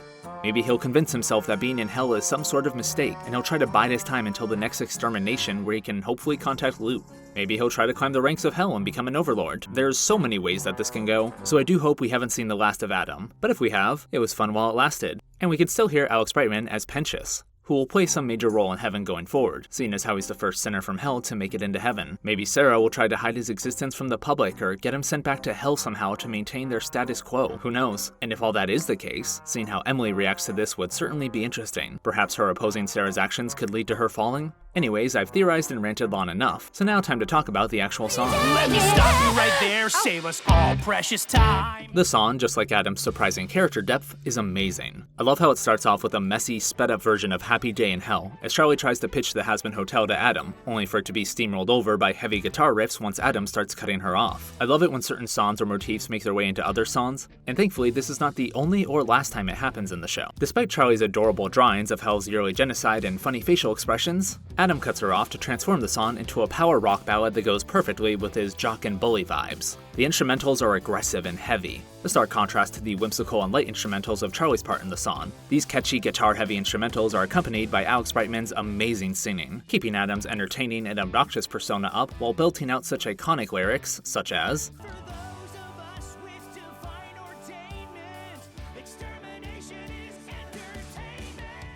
I just love that line so much. I also like the use of an eye for an eye in the lyrics, which is a phrase that appears a few times in the Bible. You can tell the writers of these songs definitely read the source material.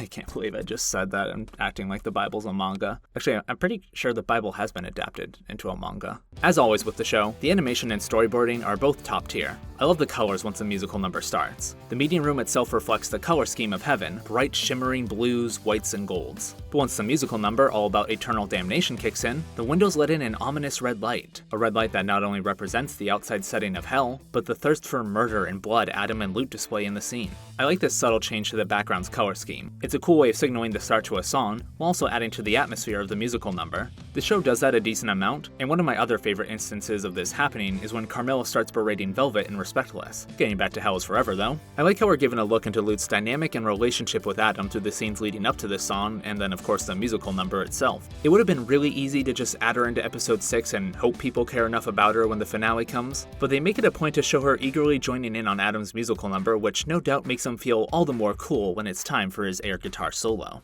I wonder if my theory or ideas of Adam coming back as a demon in hell comes true. How would that affect Lute once she finds out? How would she be able to face the fact that her leader, the man she seemed to look up to and care to for some extent, is now one of the very people she's been ruthlessly killing since she sees them as lesser beings? Will her entire worldview and beliefs be challenged and shattered, or will she double down on what she's been taught and kill her former commander? And I've gone back to theorizing, back to the song now. There's so many great little details or memorable shots in this musical number. I mean, there pretty much is for every song in the show, but come on.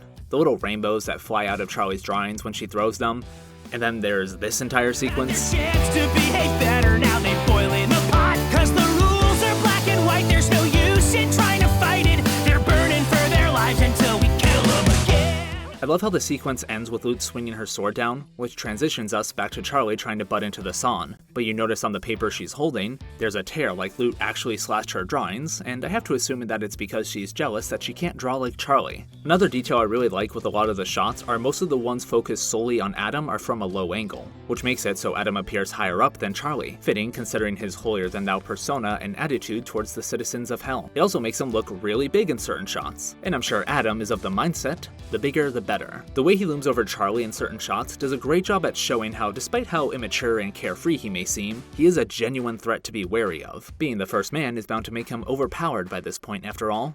On the opposite side of things, most shots focused on Charlie are from a high angle, making her appear beneath Adam, which of course represents how he views all Hellspawn. The amount of visual storytelling and character building in just the second song alone is insane, and the show keeps this momentum all the way through. It makes it so that way even with only 8 20-something minute episodes, we learn so much about these characters and the setting at large. Another thing I noticed halfway through this musical number is how the dark lighting of the room around them really highlights how bright and intense the color scheme of characters from Heaven are, compared to Charlie's more tame design color-wise. They also just look really menacing, especially when Adam summons all the golden exorcist angels who start to close in on Charlie before joining Adam for the final part of the song where he summons his heavenly guitar. The musical number continues, Adam belittles Charlie's hotel, and that finally is the thing that pushes her far enough to start transforming into her more demonic side. I like how despite how patient and kind Charlie is not just in this song but in the entire show, we do get glimpses of what it takes to push her over the edge. Adam mocking the hotel as he gloats about how he gets to kill her people every year, Valentino's treatment of Angel in episode 4, and of course when Adam talks about exterminating Charlie and her friends during You Didn't Know in episode 6. These small glimpses of her demonic form when she decides to fully unleash her power makes her magical girl-esque transformation in episode 8 all the more satisfying. And also I just love the design too, especially with her finale battle outfit. The musical number ends with the revelation that Adam is bumping up the extermination by 6 months, as he grabs Charlie's wrist and flings her out of the room, which is also a fantastic piece of character building to end the song on. Throughout the scenes leading up to the musical number, Adam did his whole phase-through hologram gimmick as a prank on Charlie. He said it's because he's a hologram, not wanting to actually spend any time in hell outside of extermination. But this moment clearly shows that he had the ability the entire time to have physical contact with Charlie if he wanted. So when he faked her out with a phase-through handshake and offering of ribs, well, that was just Adam being his best self. To be fair, if I could make people phase through me, I would also be doing it a lot as a joke, but I don't partake in a yearly genocide, so I still think I'm better than him. Also, just before the scene where Adam grabs Charlie's wrist, Adam summons his own angelic guitar, which also means when he decided to do an air guitar solo, he just wanted to do an air guitar solo. You see why it's hard for me to hate him, right? Dude just does an air guitar solo because he thinks it's fun and cool. But yeah, the musical number ends with Adam shredding on his actual physical guitar while Charlie has to deal with the fact that her pitch was a bust. Although, it's not like Adam was ever gonna take her seriously. You could tell that from how he treated her leading up to this musical number. But one thing he would take seriously is wrapping up this section of the video.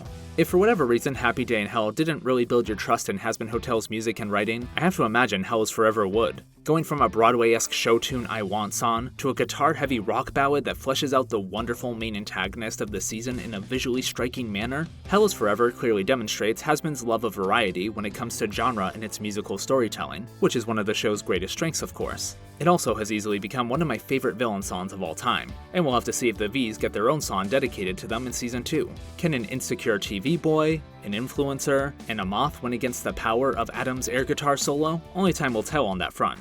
But speaking of the moth pimp, Not a bubble of the cash in.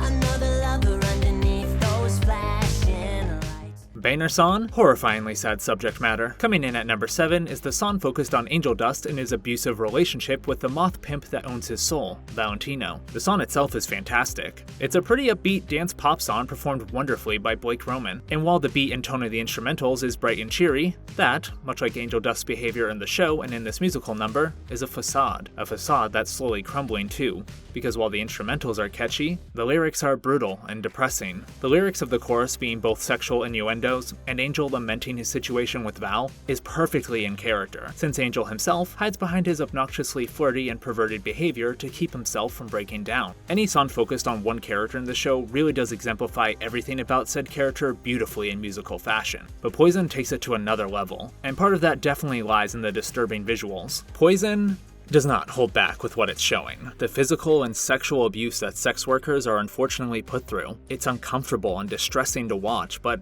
I'm glad that it is. This is a very serious and honestly not very talked about topic, the dehumanizing of sex workers. If you want to talk about it or make a statement on it, you need to be serious, and the crew behind Hazbin Hotel gets that. Angel's situation is never played for laughs in this musical number, and it doesn't shy away from how horrific the treatment he gets is, mixing sequences of him dancing and smiling for the camera with brutal moments of sexual acts where you can see he's clearly in pain both physically and emotionally. And that's why some of the online discourse about Poison disappointed me so much when episode 4 came out. There was a lot of people saying that this musical number fetishized Angel's sexual and physical abuse, with a heavy focus on the second chorus, where Angel is dancing in his tight black leather outfit while smiling. And like, of course he's going to be smiling in front of the cameras. He has to. You can see in every scene leading up to a camera roll how uncomfortable and coerced he is. But he needs to put on the playful act like he's loving it all in front of the cameras, because if he doesn't, who knows what Valentino will do to him? Actually, we very much do know what Valentino will do to him, with the previous brutal scene of him slapping Angel around after Charlie set his studio on fire. That was a tough scene to watch. It's just so raw and intense, and it feels so realistic. Poison and episode 4 of Hazbin Hotel overall just feels like a very mature and thoughtful portrayal of abusive relationships and how awful they are. I don't know, I feel like it's kind of hard for me to speak on it to a certain extent because I'm not one of the people whose situation is being portrayed in this episode in musical number, but if nothing else, as someone who likes to think he has a good grasp on what makes a portrayal of sensitive subject matters in any given piece of media good, I didn't get any weird fetish vibes from this song or like it was trying to glorify it. It shows the sexual and physical degradation Angel is put through, not to give the viewer some eye candy to gawk at, but to show how awful his situation is, to shed light on a topic that's not heavily discussed in a lot of media. At least not media I consume, so maybe that's not a fair statement. But regardless, it's still a very important and sensitive topic that deserves to be talked about. I feel like maybe people just saw the sexual acts Angel was performing in and thought because it's being shown, that means the creator is endorsing it. Which is not how writing works, but at this point, I'm putting words in people's mouths, so I'm gonna stop here. All of this is to say, Poison is a brutal and sad display of abuse, and it's one handled with a lot of care. The visuals, as always, are top tier. While the subject matter of what we're watching is sad to witness, it still looks just as gorgeous as any other musical number in the show. You've heard me say it a few times now, but I like the use of the color pink, but it has a much more sinister use in this song. While pink is usually meant to represent love and kindness in Hazbin Hotel, in this musical number, it's used to show how even pure things like love can be twisted into horrific acts of cruelty. The pink lighting ominously illuminates Angel Dust, as if mocking him. While sex isn't inherently linked to love for every individual who engages in it, there is a relatively common association between the act of sex and love, but there's no love where Angel Dust is, and that's what that cruel pink lighting is reminding him of. Then of course we got the first chorus where Angel is wearing a pink outfit and being yanked around by Val with the pink chain, representing the possession of his soul. Val was at one point someone Angel genuinely loved. While we don't know or have gotten to see how their relationship started, we certainly know Angel Dust wouldn't have chosen this life if he knew this was what was in store for him. But Val, being the sweet talker and manipulator that he is, eventually got Angel to a place where he trusted him enough to sell his soul to him. And I have no doubt in my mind that the moment that contract was signed, Val stopped acting like a caring boyfriend and more like the abusive control freak we saw in the scene where he's slapping around Angel, or how he talked to him in the voicemails he was leaving him during episode 2. I really hope we get to see some of how this all started between the two of them, but even if not, this song and episode overall tells us everything we need to know about Angel and Val. Speaking of Val, I love him as a character. Valentino is a fantastic villain for Hazbin Hotel. Now me saying I love him as a character is not condoning his actions, but he is a very real and present threat to the well-being of one of our main characters, and it's a threat we get to feel in all its intensity throughout episode 4, and the show overall with scenes like episode 6. While there's many different ways to write many different types of villains, I think a universal should be the feeling of danger when they're around, like they're a genuine problem for our characters that needs to be addressed. And Valentino is sure as hell that. I think I'm speaking for the entire Hazbin Hotel fandom when I say, I can't wait to see this Mothman die, and hopefully slowly. Putting aside how genuine of a threat he is, he's also just extremely well written. Valentino is an extremely realistic portrayal of how cruel and manipulative abusive partners can be. Especially with scenes like in episode 2 where he's leaving Angel voicemails, some sweet to try and entice Angel back to him, before flipping on the drop of a dime in the next voicemail, shouting all his darkest and innermost thoughts out at him, calling him horrible names and degrading him. Or like with how terrified Angel gets when Val starts lashing out on him after Charlie sets fire to his studio. Also unrelated, but the background music for that scene is really good. It's just very ominous and oppressing, which is a perfect fit for Valentino showing his true colors on screen for the first time as he beats and towers over Angel. So yeah, I think Valentino is written extremely well. He's not comically evil most of the time. In fact, most of the time, he's actually very goofy and has some genuinely hilarious dialogue, especially in episode 2 when he's ranting to Vox about Angel staying at the Hazbin Hotel. But underneath that goofy and almost charming personality, you can sense something. A poisonous and evil bile that once unleashed, reveals a truly wicked man who deserves to be in hell. And I mean, that's how real people are. Bad people rarely act like how they're truly feeling. They still want to fit in as an acceptable, normal, and functioning member of society. You still need to be approachable enough to get jobs, form relationships, and move up in the world after all, but none of that changes who they are on the inside. And when they do act on their impulses, well, you get people like Valentino. Anyways, I'm starting to ramble about humanity and evil people as a whole, which is certainly not a topic I'm qualified to talk about in any way. All this to say, Valentino is a fantastic villain, and it's not wrong to like him. He is a compelling character for the nuanced portrayal of domestic abuse he offers, and the dangerous threat he poses to Angel Dust and probably the hotel as a whole in Season 2, since the V's will be the main antagonists. Liking him is not condoning his actions, and I assume most if not everyone watching this video already understands that. It's just, there was some not great behavior towards a Valentino cosplayer, and some really insensitive things said towards his voice actor, and that's not cool. He's an actor and he did a fantastic job portraying every side to Valentino. His goofy, carefree attitude most of the time, and the truly despicable abuser at the heart of that facade. And his singing, while we only hear it very briefly in the finale song, is great. Where was I with all this? Oh yeah, the use of the color pink. The use of pink in Val's film studio and throughout the song is not the only thing this musical number has got going for it. I really like the shots from the point of view of the porn films being recorded. It's another effective way of really getting the viewers as uncomfortable as possible with Angel's situation. The whole first chorus that's a dance as Valentino yanks Angel around, who has no choice but to continue on, with transitions in a really smooth way where Valentino throws Angel through the window onto a bed with more actors, as Angel takes drugs, which as we know is how he tries to escape and cope with his situation. Also, I've already talked about the perversion or twisting of love in this song, and adding on to that is the use of hearts throughout the musical number. Now given some of that isn't unique to this song, like the hearts on both Angel Dust and Valentino's designs, but then there are also specific ones in this musical number, like Angel Dust's outfit in the first chorus, or in the background of where he and Valentino are dancing. And it all just comes together further in a really cool way. The wicked nature of the love Valentino pretends to have towards Angel really seeping into every facet of their designs and the film studio where they spend so much time together. I like how in the final shot of the first chorus where Angel Dust is looking up towards Valentino, the pink lighting of both the Angel Dust sign and hearts around him goes out, once again visually symbolizing the true lack of care and love between Val and Angel. Also, holy crap, Val looks menacing as he approaches Angel, a fitting look for his true nature. I already talked about the second chorus and why I think it works, but another great piece of this is the screens in the background that shows how Angel truly feels while being put through all these long, strenuous, and downright violent film shoots.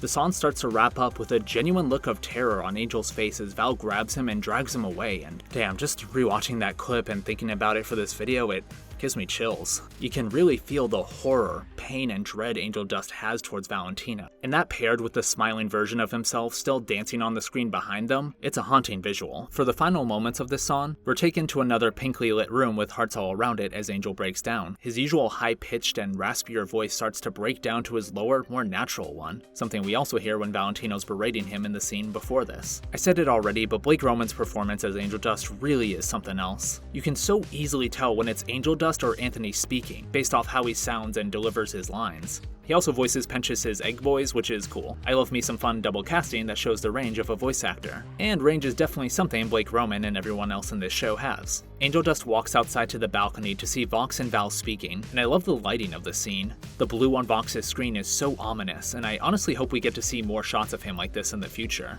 And the way the reds and pinks are highlighted by this lighting, further exemplifying one last time the wicked nature of the supposed love between these characters, is perfect. Also, I like how surprised the crew member who is packing out next to Vox looks when Vox teleports away through electricity. That's something I just noticed on my rewatch of this musical number for the video, and I'm sure there will be plenty more things I continue to notice even long after this video. And maybe it's for the best that I'm not noticing them now, because this video will be long enough as it is. That being said, if you have any fun background details that you notice and I didn't mention in this video, talk about them with me in the comments below. The song finally ends on a somber note as Angel Dust breaks down, voice cracking, wishing he had something to live for, and so ends Poison.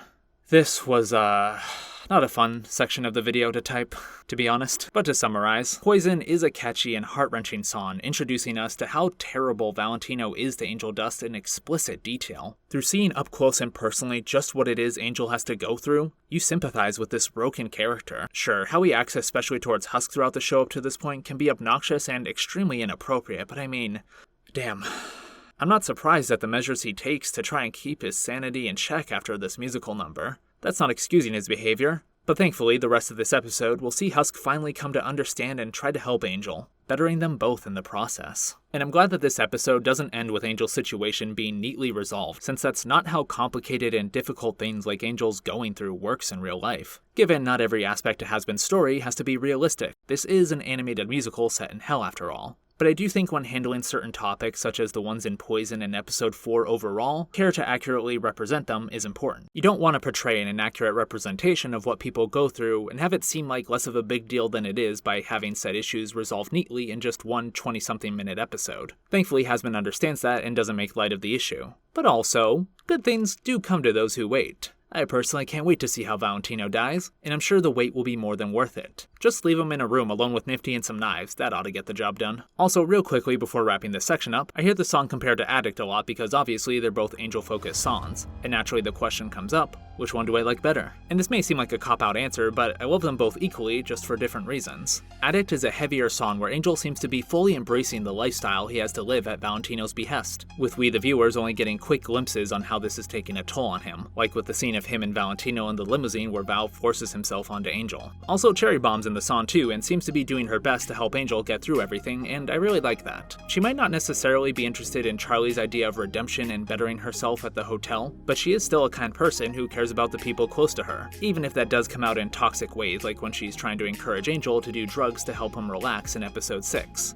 The visuals in Addict are amazing too. I especially love the scene of Angel and Cherry both pole dancing in the empty-looking strip club. The choreography of the little dance they do match with the colors, especially the blue and pink lights coming from the pentagram screen behind them, are so vibrant and matches the heavy but upbeat EDM instrumentals. But the animation, character movements, storyboarding, camera work for the whole thing is really stellar. I also like the little mini reprise after the credits, seeing Charlie trying to reach out and help Angel, only for him to blow her off as he starts feeling the weight of his situation, is such a harrowing way to end this relatively upbeat sounding song. And the singing by Angel Dust's original pilot voice actor, Michael Kovac, is really great too. I may have gotten attached to Blake Roman's singing and performance as Angel Dust, but Michael Kovac did a fantastic job with the time he played Angel Dust. He's also great in other roles like Jax from the Amazing Digital Circus. And the singer for Cherry Bomb, Chi-Chi, was amazing in the song as well. Sylvia Hound, the writer of Addict, actually has a lot of great Hazbin Hotel fan music made and performed by members of the original pilot cast. It's cool to see that even in the long wait between the original pilot and season 1, fans were able to get invested in the series and characters by creating cool stuff like this. My personal favorite Sylvia Hound songs have to be Radio Play, which is a really catchy song that matches Alistair's vibe perfectly with some great lyrics and vocal performances by both his speaking and singing voice from the original pilot, and Redemption Art, which has some really cool 3D visuals to its lyric video, and a great performance by Charlie's pilot voice actress, Elsie Lovelock. Getting back to Poison and Addict, they're two very tonally different songs that achieve what they set out to do wonderfully. Addict is a heavier and more upbeat song which sees Angel mostly embrace his lifestyle, whereas Poison, while still being upbeat, is Angel finally starting to break down and truly lament his situation. I also like how the show subtly references Addict too, with Angel just telling Husk about Val struggling to count 3 bills, which is something we see in the Addict music video. Then of course one of the lyrics to the first chorus of Poison is "Addicted to this feeling," and Val previously called Angel an addict in the show. Now I know that's probably a pretty common word or term I should expect when dealing with a character who is canonically addicted to drugs, but still, I like to think they're little references too. I like that the show still references its pilot and pre-existing material before the main show in these cool little ways. It still makes it a point to have the story be viewable on its own, but I imagine these references are quite enjoyable for people who have been waiting for the full show since the original pilot was uploaded to YouTube. Maybe I'll do a video in the future about the pilot and any references to it in the main show, or how certain things beyond voice actors and character designs of course, seem to have changed between the two. But to get back on topic, Poison is a fantastic, brutal look at the trauma-filled life of Angel Dust. It's no wonder he hides behind the over-the-top and inappropriate persona he does throughout the show leading up to this episode, considering the physical and sexual abuse he's forced to suffer through at the hands of Valentino. Poison conveys all this, while still having the show's usual amazing visuals and attention to detail in its direction, and the song is a certified bop, thanks in no small part due to Blake Roman's powerful singing. It offers an uncomfortably nuanced portrayal of the degrading treatment sex workers are often put through, and for all that, it lands in spot number 7 of the rankings. And now that this really heavy and honestly just plain depressing portion of the ranking is over, I hope you're all ready for this video to continue on with the song in spot number 6, which is... Have you ever wanted something that was so clear in your mind that you could taste the it? culmination of Charlie's character growth throughout Hazbin Hotel in Song. Ready for This sees Charlie finally learn from all her mistakes throughout the show and become the leader she's destined to be. While Charlie's goals throughout the show have absolutely been with pure and noble intentions, it's very clear that she doesn't quite understand her people, both their needs and how they act. You can see this as early as episode 2 with Charlie's hilarious screenplay that she makes Penchas and Angel rehearse. I can't say I'm an expert in drug deals, especially ones in hell, but I somehow highly doubt that this is how they go down. You look like a kid who could use some devil's dandruff Oh, for fuck's sake. Not me. I have to go home and study. Then of course we have the instance in episode 4 that I already talked about where Charlie tried to brute force her way into getting Angel time off from his work,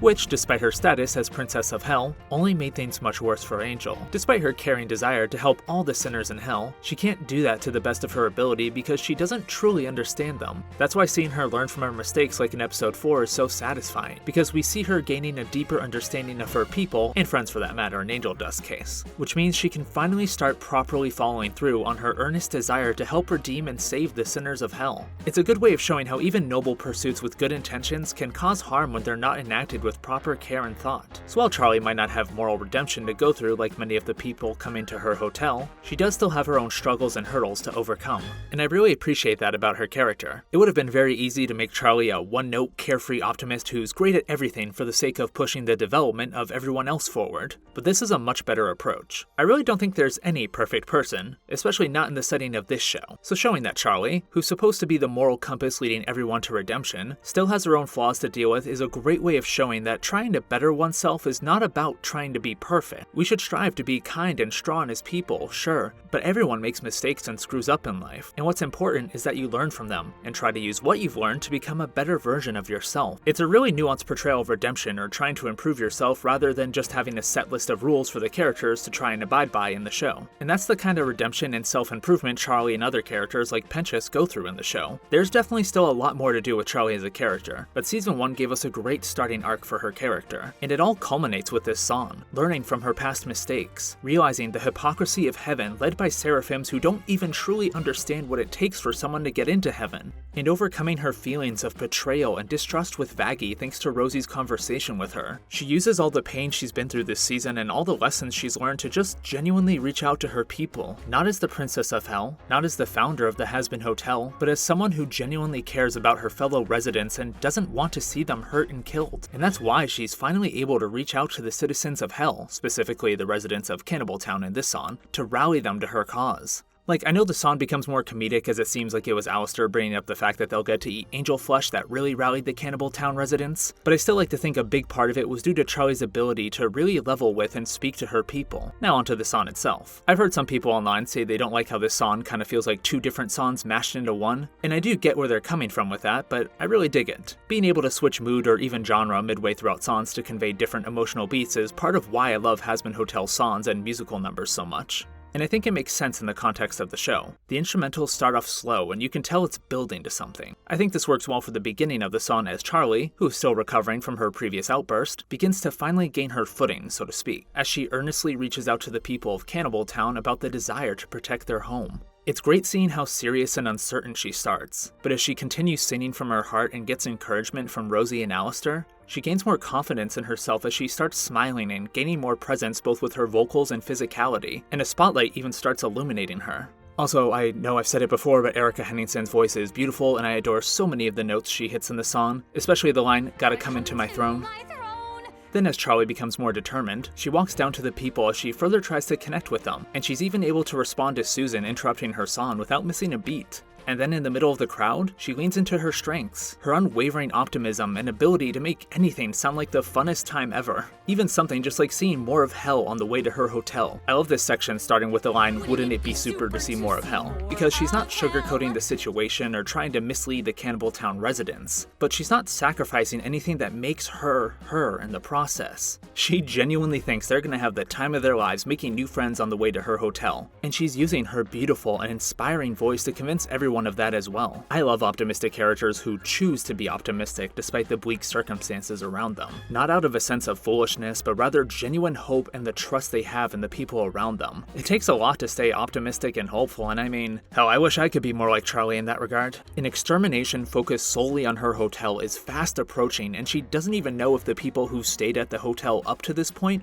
will be by her side in the conflict. But despite this, her hope and faith in those people and what she's been doing at the hotel, even if misguided at times with how she failed to understand them, it allows her to stay the happy and upbeat Charlie that the Cannibal Town residents need to see to be convinced to join her cause. I don't know, it might seem silly, but I think it's beautiful. I feel like it might be easy to see Charlie as one note or boring because of how bubbly and happy she is all the time, but that's what makes her so compelling to me, how she chooses that optimism and faith in spite of being in literal hell and dealing with situations that only seem to get worse. So yeah, I like how this part of the song starts to transition to a more upbeat, campy recruitment song. It fits Charlie so well, and I like how the previous section was building to it. Charlie continues to dance and sing around the Cannibal Town residents with infectious optimism that's starting to win them over. And then, as I mentioned earlier, Alistair speeds things along a bit by mentioning the feast of angel flesh they'll get to have. And then we transition to a big chorus as the residents of Cannibal Town offer their full support to Charlie. This part, more than any other song in the show, definitely sounds like something that would come out of an older animated Disney movie. I don't know how to describe it, something about it being a battle cry sung by a big chorus and without the instrumental sound. I don't know, it gives off old school Disney vibes. And that is a pretty big compliment since they used to make some of the best animated musicals out there. I also like the lyrics to their little chant, how it's an upbeat sounding proclamation of these residents ready to fight for Charlie's cause, but it has Hazbin's great use of dark comedy with the lyrics devolving into their desire to taste the flesh of angels. Charlie cuts them off, bringing the instrumentals back to a similar sound to when she was dancing around earlier,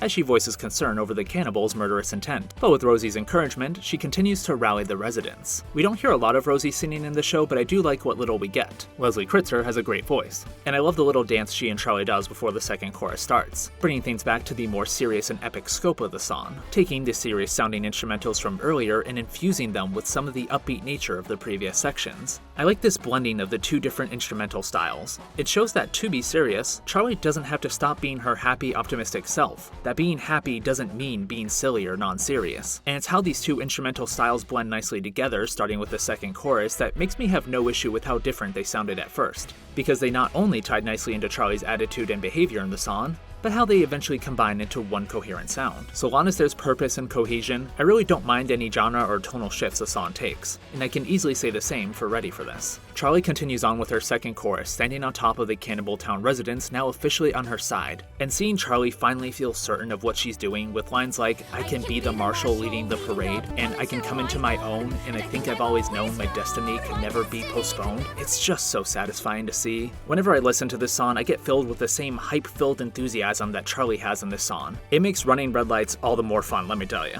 After the second chorus, Alistair and Rosie rant about how well Charlie seems to be doing in a really fun pre-chorus as they dance around. I like the way Rosie and Alistair's voices sound together, and the fact that they both seem genuinely proud of Charlie and certain of her success, even comparing her power to that of her father. I know Alistair is absolutely using Charlie in the hotel for his own mysterious evil reasons, he even alludes to this fact in this part of the song, but I do still believe he is genuinely impressed and proud of Charlie in this moment. And as we see in the next episode before the final battle, he has grown genuinely acquainted with the residents of the hotel to some extent, which causes him a lot of stress in the finale song when he realizes he almost died for them. But hey, you can't fight the power of the found family trope, Alistair, and you shouldn't even bother trying. But yeah, I love this little part of the song where Rosie, who is just a delight to watch, and Alistair bond over their shared pride over Charlie's success, because deep down they know that Charlie would have convinced them without Alistair's help anyways, and I'm not coping, you're coping.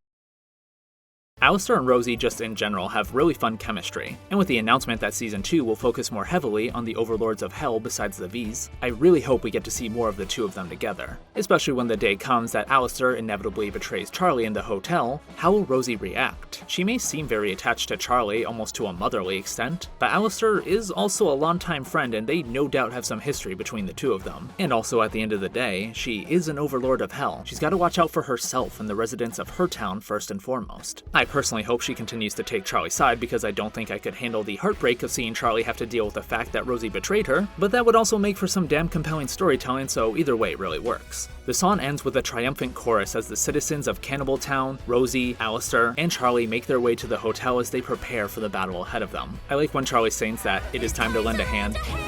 A bunch of the cannibals raise severed hands, and how as Charlie walks through the crowd you can see Susan just vibing, now fully on board with Charlie's plan thanks to this great musical number. After the final line sung by the whole chorus finishes, the song does reel itself back a little bit with a final line as Charlie hopes she's truly ready for the upcoming fight. And I dig that as the closing note of the song. It makes sense that Charlie is still worried about what's to come, so ending the song on a slower, more somber note, kind of similar to how the song started, is a nice way of bringing this musical number full circle. And it doesn't invalidate the hype or positivity that the song has been building up to this point. It just shows us that Charlie, even with her hope and determination, is still just a person who fears the uncertainty of what's to come, further adding to why I think she's a perfect example of an optimistic character written well. It's definitely an easy pitfall when writing these characters to make them stupidly happy and upbeat all the time without ever challenging their outlook on life or their situation, but Charlie has been through a lot up to this point, and that's why it's all the more powerful to see her lean into her best habits when it comes to recruiting Cannibal Town through this exciting and upbeat song. So to summarize, Ready for This is a fantastic culmination of Charlie's character growth throughout the season, given full impact thanks to both Erica Henningsen's beautiful singing and Hazbin Hotel's amazing as always animation. While there is still a lot left for Charlie to go through as a character, seeing her finally ready to take charge as the leader she was destined to be, inspiring the masses with her voice just like her mother once did, it's great stuff. While I would love to hear all of your thoughts on a lot of the things I've talked about in this video, I'd really love to hear your thoughts on this song specifically. I find this song to be on the lower end on a lot of the rankings out there, and I could just never understand that throughout my many rewatches of it on YouTube. Given I'm sure a lot of you are probably thinking the same about where I ranked Loser Baby, but still, I'd love to discuss it with all of you. I have a little mini theory on why this may be, and it's how the song is utilized in the trailer for season 1.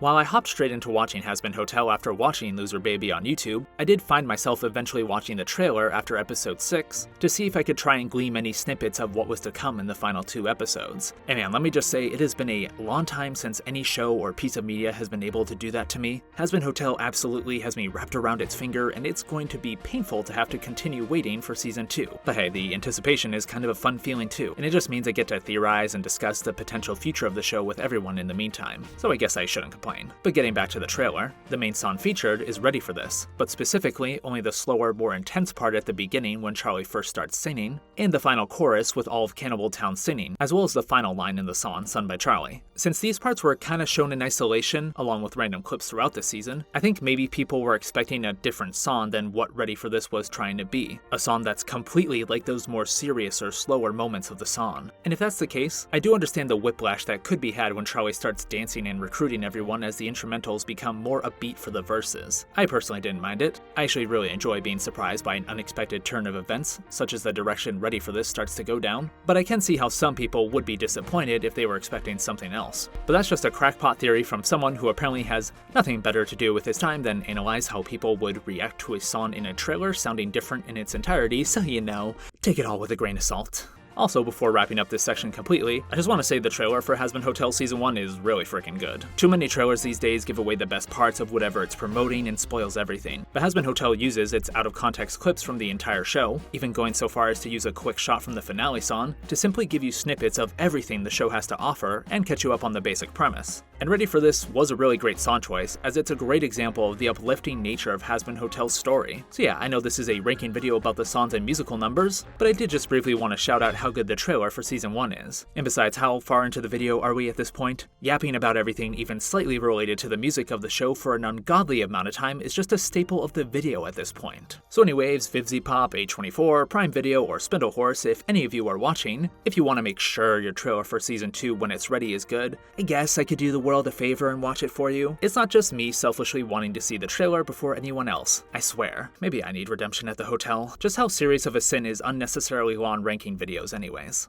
Ready for This is a fantastic way to highlight how far Charlie has come as a character in just 7 episodes. And it's also one of the songs I listen to the most. I just can't help but get motivated and pumped up when Charlie starts singing in the first verse as the instrumentals start to pick up. Come on boys, hop in the saddle. More like, come on Noah, struggle to lift 5-pound free weights. While the two different tones of the song can come off as jarring to some, I think it perfectly reflects Charlie's emotional state as the song progresses. And I also just really love songs that use multiple different styles or genres to convey different emotional beats within a single song. And speaking of having a lot of different emotional beats within one song, He did it for us, the ultimate sacrifice. Now I know the actual title of this song is Finale, but I really like the idea of the title being The Show Must Go On. I know that's just the name of the final season 1 episode, but I like how that lyric is used in the song itself, with Lucifer singing a slight variation of it to try and cheer up Charlie. And hey, Prime Video's official YouTube channel has the song uploaded just under the title The Show Must Go On, so I'm gonna refer to it as that sometimes. Now when I eventually talk about You Didn't Know, I won't be calling it Charlie Goes to Court, and I don't care if that makes me a hypocrite. Let's talk about the actual song. Starting almost immediately after the extermination that killed Penchus, Dazzle, many Cannibal Town residents, and destroyed her hotel, we see Charlie beaten and battered, mourn the loss of her fallen comrades and the destruction of the hotel, blaming herself for not doing a better job of convincing Heaven to give them a chance and letting everyone down in the process. And this part tugs at my heartstrings. While Charlie has felt sad and been disappointed before in the show, this is on such a different level than what's come before. We may have only had 8 episodes with this setting and cast of characters, but the show did a fantastic job at getting me to care about all of them and, more importantly, the little found family they ended up becoming. So to watch all of that be violently taken away, and to see someone who's normally a beacon of positivity and hope in utter despair,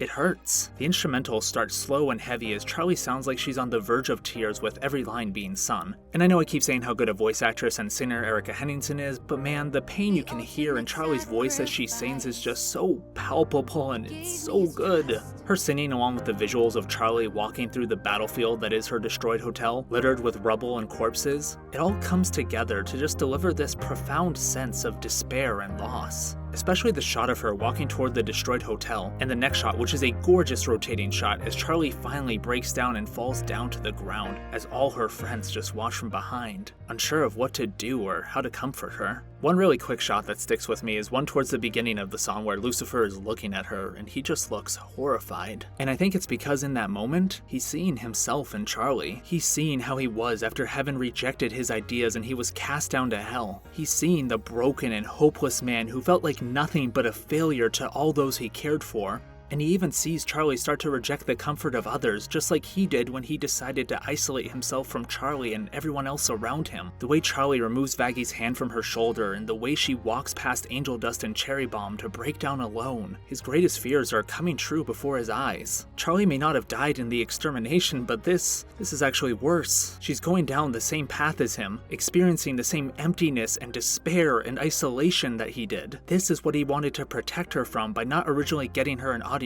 with Heaven. He's watching the pride and joy of his life, his kind and brilliant daughter who has carried on the torch of his ambitions and dreams, experiencing pain unlike anything else. The same pain that utterly broke him as a person and caused him to stay out of his daughter's life for years on end. And that's why it's so beautiful when he goes up to start comforting her, because he's doing the same thing no one did for him when he needed it most. The same thing Charlie did for him in episode 5. He starts to uplift her by showing her all the good she's done, even with all the mistakes, loss, and failures. He shows her that she's more than her shortcomings and the hardships she's faced, and he does so by showing her the good changes she's made, how she's made a difference with the hotel, how she's changed his mind about sinners not being able to find redemption, and how she's helped improve the lives of those at the hotel. Just like how Charlie was able to show Lucifer how his passionate dreams gave her the ability to dream of great things for herself and her people, he returns the favor by showing Charlie the positive changes she made with the hotel, and the hope she gave to all those around her, including himself. It's such a powerful way of bringing their relationship full circle and showing the positive impact Charlie's efforts have to the people she helps. Because this scene wouldn't be happening had it not been for the reconciliation in episode 5. And as Lucifer begins wrapping this section of the song up, all the hotel residents approach Charlie, all just as bruised and battered as her, but smiling and ready to give Charlie back some of the hope she's given to them. After Lucifer sings the show It Must Go On, this wonderful found family starts singing to Charlie about how they can rebuild the hotel and make it even better than before. Hearing everyone's voices harmonize together, and even hearing Nifty and Cherry sing for the first time in the show, as the instrumentals start to pick up, leading to everyone reaching out their hands to Charlie, oh man, I think it's beautiful. I'm a sucker for found family tropes, so seeing everyone come together after all the change and pain they've been through to uplift Charlie, it just makes me feel a certain way. I'm sure there's many hardships out there for this group of characters in future seasons, but this moment makes me feel like everything will be alright for them in the long run. And that's the kind of joyful optimism I love so much about Hazbin Hotel, and Charlie is a character for that matter, who wipes away her tears and initiates a group hug that I don't think any of these characters would have been caught dead having in episode 1, and that's just a perfect portrait of how far everyone's come and how close they all are now. I know I keep saying I love this or I love that, but I mean, I just can't help but love how this song brings everything full circle like this and how it continues, showing the rebuilding efforts going into the hotel. Seeing everyone happily sing as they're building the destroyed hotel back up is a great visual for Hazbin's recurring theme of making the most out of bad situations and circumstances, much like the Loser Baby song and how Angel learned to find joy in the comfort of someone like Husk despite his situation with Val. It's also really cool seeing Lucifer involved in the rebuilding of the hotel. While we obviously never got to see the building of the original hotel, I'm sure it hurt Charlie to some degree that neither her mother or her father were supporting her. And if their rekindled relationship at the end of episode 5 and Lucifer lifting Charlie's spirits earlier in the song weren't proof enough, we can see how much he genuinely believes in his daughter's dreams and visions with the hotel now. And any excuse to hear more of Jeremy Jordan singing is welcome in my book. It's also great to see Cherry involved in the rebuilding efforts. I'm not quite sure if she's ready to commit to redemption or bettering herself, but it's quite clear that her brief time with Penchus and defending the hotel had an impact on her. So I think it's awesome that she's helping rebuild the hotel with everyone else. And I can't wait to see how her character is tackled going forward. Will she be a member of the hotel, or is this just temporary assistance on her part in the wake of the destructive finale? It'll be interesting to see if Penchus' self-sacrifice in the finale inspired her to seek out her own redemption, or if she's going back to the lifestyle she was living beforehand, which she seemed more than content with. Since her and Angel Dust are close friends, I'd love to see a duet song between the two of them at some point as well. The song continues with Charlie and everyone else working hard to restore the hotel before transitioning into a section focusing on the V's, who are busy celebrating the fact that the power balance of the overlords in Hell has now shifted to favor them after the battle. Alistair being beaten by Adam and nowhere to be found, and Rosie's strength diminished considering the amount of Cannibal Town residents who died in the fight. I like this section of the musical number because it doesn't break the positive and upbeat stride the song was taking on, but it shows a flip side to the pure and hopeful emotional beats it was building up by showing these evil individuals taking delight in the same situation, just for very different reasons. It's a fun contrast, and I appreciate that Hazbin Hotel also isn't afraid to make its evil antagonists entertaining as all hell, because this section is just so fun to watch. The way Vox bounces around gleefully celebrating Alistair's defeat, the dance and chemistry he has with the equally as ecstatic Valentino, and how Velvet is just filming it all before they huddle together for their own group hug and evil laugh, mirroring the previous group hug in the song but in a sinister way. It's all just such an entertaining way to send off these characters, and give us a glimpse of what Season 2 will bring with their ascension in power. I do wish Velvet could have joined in to sing for a little bit in this part since she's the backbone of the V's and all, but I also don't know how that would have worked, because this section functions really well as the duet it is between Vox and Valentino. Regardless, this section of the song is a bop just like the rest of it, and it transitions nicely to the next section of the song focusing on Alistair. The instrumentals slow down as Alistair, still recovering from his fight with Adam earlier, makes his way through his destroyed radio booth station area, the same one we saw him in towards the end of Stayed Gone. He starts tweaking a little bit about how he barely escaped being killed, and how if he died in the fight against Adam, he would have been remembered as someone who died for the noble cause of helping his friends. Honestly, every shot in this sequence is so cool. Once he climbs into the radio booth station, a lot of the shots become crooked, which not only reflects the destroyed nature of the hotel in this part of it, but also Alistair's panicking mental state. The facial expressions are great too. He keeps his trademark smile, but you can see the frenzied thoughts racing through his mind with his eyes dancing around erratically, and of course Amir Talai's amazing singing. I also love how oppressive the reds in this scene feel. Obviously, this show makes great use of the color red and it was used a lot in previous parts of this song, but here the reds coming in through the broken windows feel so much more intense and aggressive, like dying for a noble cause and being remembered as a charitable person is Alistair's own personal hell. All of this comes together for a scene that feels claustrophobic and suffocating, which I think works well as the weight of his situation is finally hitting Alistair at full intensity. Alistair drops some lines that is going to make for some good theory crafting until Season 2 comes out, and the final shot sees him regaining his composure, certain that he will come out on top in the future. I love the way the glowing reds of his eyes make him feel so evil and threatening when contrasted with the neon green illuminating him, and seeing his shadow form behind him fully emerge while smiling is a great way to end this section of the song. That whole final shot is great too, because it starts crooked as Alistair is still kind of in panic mode, but as it continues and Alistair settles back into his usual collected demeanor, the shot straightens itself out into a standard medium wide shot before panning up to follow the shadow figure behind him. This whole part of the song is put together extremely well, but that final shot is fantastic. This whole section too is such a great deep dive into Alistair's character, who's remained such a mystery up to this point and still does, to be fair. It's just now we have a couple of vague lines about his situation and we get to see him in a panicked state, which is new for him. Throughout the entire show, I had no doubts that Alistair would remain an aloof and mysterious supporting character who would eventually become one of the biggest threats in the show.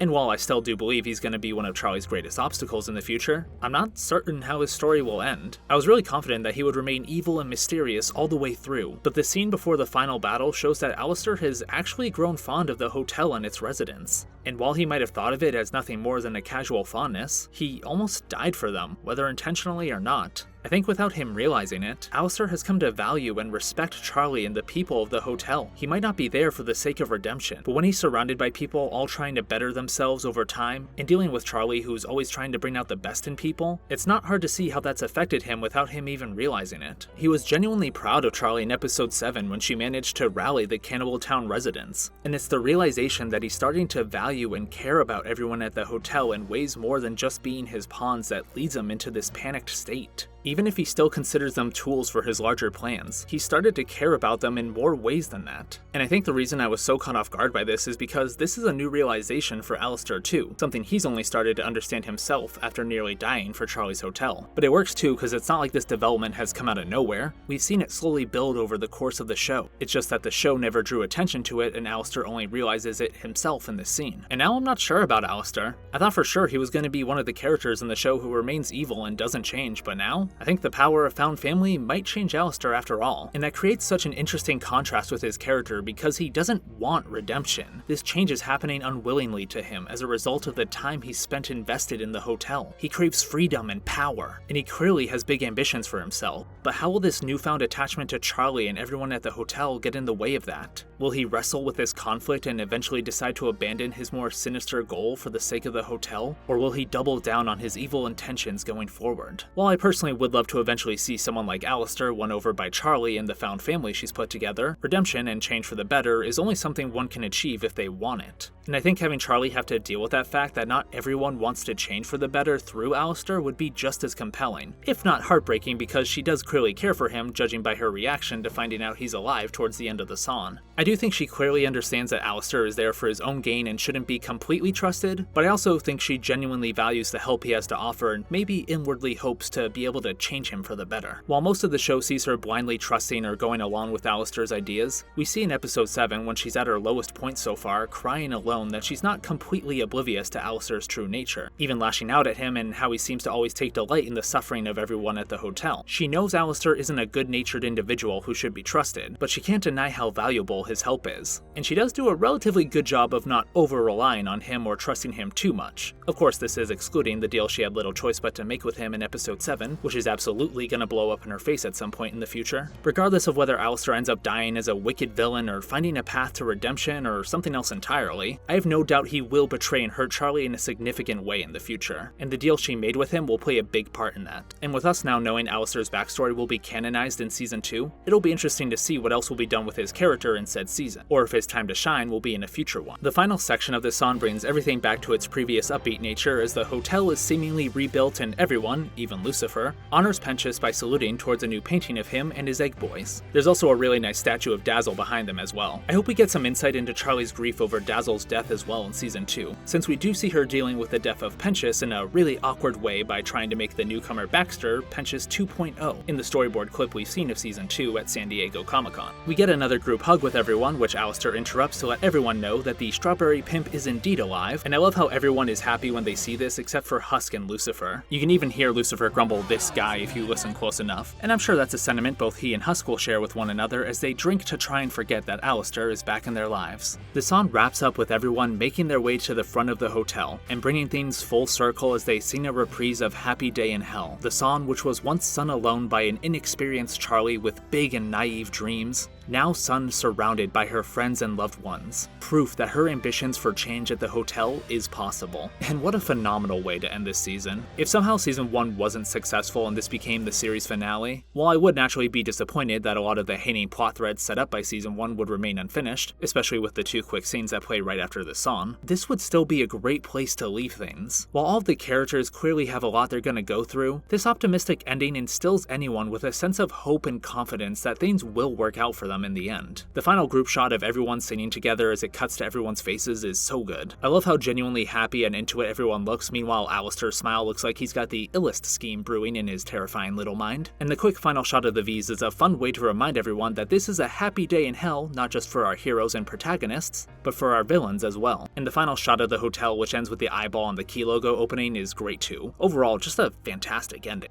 The Show Must Go On, or finale technically, is an amazing song that bears the emotional weight of the final battle extremely well, before doing what Hazbin does best and turning into a song of hope and inspiration. Seeing Lucifer and everyone else changed for the better and using the hope Charlie's given them to help her and rebuild the hotel is an amazing, heartwarming note to end the season on. And it does this while still giving us a fun glimpse of the V's and the mayhem they'll be bringing to the show in the future, as well as a deeper look into Alistair's character. One that gives us plenty to theorize not just about the nature of his deal and plans for the hotel, but how he'll end up developing as a character. It's hard to nail endings, never mind the ending to an 8-episode show with breakneck pacing, but The Show Must Go On is a fantastic wrap for season 1. We got a great Shaggy song at the beginning of the episode, an emotional final battle with some great fight choreography and storyboarding with fights like Alistair vs. Adam and the intense and brutal fight between Lute and Vaggie, and then an amazing musical number to wrap things up. Overall, episode 8 is pretty goated. Also, the score for the entire exorcism battle is fantastic. I know most of the discussion regarding the show's music naturally is focused on the vocal songs, but just listen to how intense and epic the background music for the final battle is. It really sells the stakes of the story and makes you feel like any character could die. While I am extremely grateful that all the show's vocal songs are getting a vinyl release, which you just know I bought a record player for, I do hope all the instrumental background music gets some form of release in the future as well. Even if not on vinyl, just releasing it on streaming services or via CDs would be awesome. Because while Hazbin's vocal songs will naturally be a big part of the show's identity, the background music does so much for the show and absolutely deserves some love too, especially when paired with the show's great sound design, which doesn't get talked about enough. Also, apparently Gooseworks was one of the series' composers, which is something I found out recently, and it definitely explains why the score is so good considering how great the music in the Amazing Digital Circus is. I really want to talk about that show at some point too because it's really good. It's chaotic, intense, funny, and beautifully animated, but I'll save all that praise for another video. But anyways, to wrap things up for this section, The Show Must Go On is another song that balances multiple tones extremely well to serve as an exciting and emotionally satisfying finale to Hazbin Hotel Season 1. Listening to it always puts me in the mood to get out there and follow my dreams, which is why I'm opening a hotel to those who evade taxes. And if the IRS is watching this video, that was probably just a joke. But if it's not, you're not welcome at my hotel. I know that might be a respectless thing of me to say, but I will do nothing less than what I please. Much like the main singer of the song in spot number 4, which is... You better show some respect. Check your behavior. The song introducing us to our favorite influencer demon, Respectless. I honestly don't have too much to say about this song, it's just so damn good. I love the way it starts with Spanish guitars as Carmela is reprimanding Velvet, and how that transitions to the pop-sounding instrumentals once Velvet starts singing. These two styles match each character perfectly, and when they clash it creates a really fun dynamic within the song. The rest of Respectless is just an extremely catchy song that serves as a great introduction to Velvet, and how she can poke and prod at people with her challenging words and insults to try and get the information she wants. She does this while prancing around the conference table like she owns the place, and the way it all builds up to Carmela losing her composure and calling off the meeting is great. Overall, it's just a memorable song that serves the story well by giving us a deeper look into how Velvet operates as one of the V's, as well as pushing the mystery of the killed exorcist angel forward. And despite being set at a conference room table, Respectless still manages to be a visual feast, with a lot of great shots thanks to the clever storyboarding and shot composition, like the use of low angles which makes Velvet seem taller than she actually is, as she insults and challenges the other overlords at the table, or just the way Velvet physically expresses herself as she moves around paired with Hazbin's usual gorgeous use of colors and lighting, leading to sequences like this. I'm that hashtag bitch and I will do nothing less than what I please. Woo! I'm the backbone of the vase. That shot of Velvet calling herself the backbone of the V's as the various social media notifications surround her is one of my favorite shots in the whole show. It's gorgeous and such a cool representation of her character. The lyrics themselves are just so fun too, as Velvet's either hyping herself up or insulting the other overlords to try and get what she wants. It's such a hype song to listen to and definitely one of the ones I've re-listened to most while driving. This gaslight, gatekeep, girl boss anthem fires on all rounds, especially thanks to Lily Cooper's amazing singing as Velvet. I'm still a little disappointed she didn't get a line or two in the finale song, but here's hoping we get plenty of more Velvet singing and screen time in Season 2, because this song makes me want much more Velvet in the show. She's equal parts entertaining and cunning, and that's just fun to watch. We may have gotten a brief look at her in episode 2, which was still lots of fun as we saw her berate her various models, but this song manages to make her such an iconic character within the show, despite having relatively little presence in the actual story so far. So yeah, for the first time in a while in this video, I'll be wrapping things up for this section without going into a disgustingly long tangent about something barely related to the topic matter of the song. Maybe this will be enough to convince Velvet to swipe right on me. Respectless is an infectiously catchy song, showing viewers what to expect from Velvet, using Hazbin's usual amazing animation and storyboarding to make a simple conference room table a dynamic and exciting set piece for Velvet to parade around as the mystery of the killed exorcist angel is pushed forward, thanks to her clever provocation of Carmela in the song. Carmela's small presence in the song also impactful, thanks to Daphne Rubin Vega's amazing singing and the Spanish guitars during her segments, creating a song that's as dynamic as Velvet's physicality and modern vocabulary within the song. Part of me wishes it was a little longer, just so I could hear more of the great instrumentals and Lily Cooper's fantastic singing, but at the same time, it's already perfect as it is. After saying all that, it might seem respectless of me to put this song anywhere lower than the top 3 of the ranking, but that's only because of the sheer visual beauty and insanity of the song in spot number 3, which is Looks like you could use some help from the big boss of hell himself. the song that dethroned the Ring of Power's teaser trailer as the most viewed upload on Prime Video's official YouTube channel, now joined by 3 other songs from the show, Hell's Greatest Dad. And I don't know what exactly I was expecting from episode 5 of Hazbin Hotel, but an electro swing duet between the King of Hell and Alistair, who are competing to be the better father figure for Charlie, was certainly not on my radar. But I am extremely happy with it because what comes as a result is the most visually stunning and ambitious musical number in the entire show.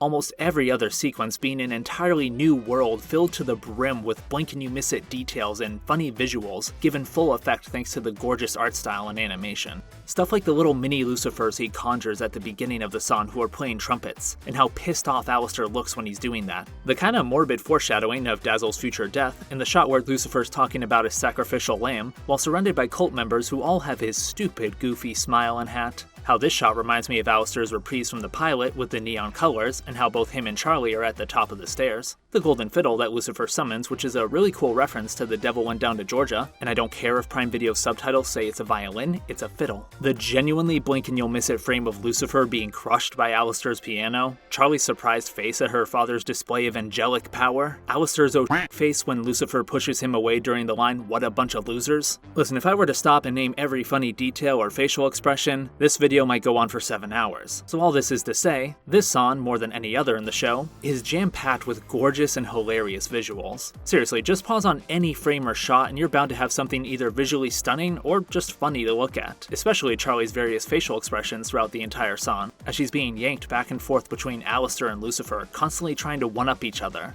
What's that? My top 3 facial expressions in Hell's Greatest Dad, you ask? Well, that would be any face Lucifer makes during Whap Bap Boom, which will be going on my tombstone, by the way, Charlie's wholesome smile as Alistair is tucking her into bed like a father, and then the previously mentioned surprised look on Charlie's face after the angelic power line. This song is just a joy to watch unfold and is a great example of why animated musicals are so damn good. The ability to craft high-energy set pieces for the characters to sing and dance in with visual flair. Every musical number in Hazbin Hotel has that to some extent, but Hell's Greatest Dad is a feast for the eyes. And the ears, too. The electro swing instrumentals are catchy, and work so well with Lucifer as he tries to impress his daughter with escalating displays of his power and influence. And Jeremy Jordan is of course a fantastic singer, nailing the comedic delivery of every line in the song while still belting out some really impressive notes, such as his final line before Alistair busts into the song. And Amir Talai does a great job at making Alistair's staticky, old-timey voice work with the instrumentals, as he tries to use the personal bond he supposedly has with Charlie to make her care more about him than Lucifer. Ironic that he's trying to manipulate Charlie's feelings under the pretense of a bond, and yet in the finale he has a breakdown as he realizes he might actually care about these people that were merely supposed to be his pawns. So, was Charlie fooled by Alistair in this musical number as he continued to talk about how close he feels to her, or was she indulging Alistair's supposed manipulation to genuinely deepen the bond between them without him even realizing it? Is Charlie secretly a manipulative genius? Find out next time on my upcoming video series, Hazbin Theory, the first episode of which will be discussing whether or not I'll be going to hell when I die. No wait, sorry, that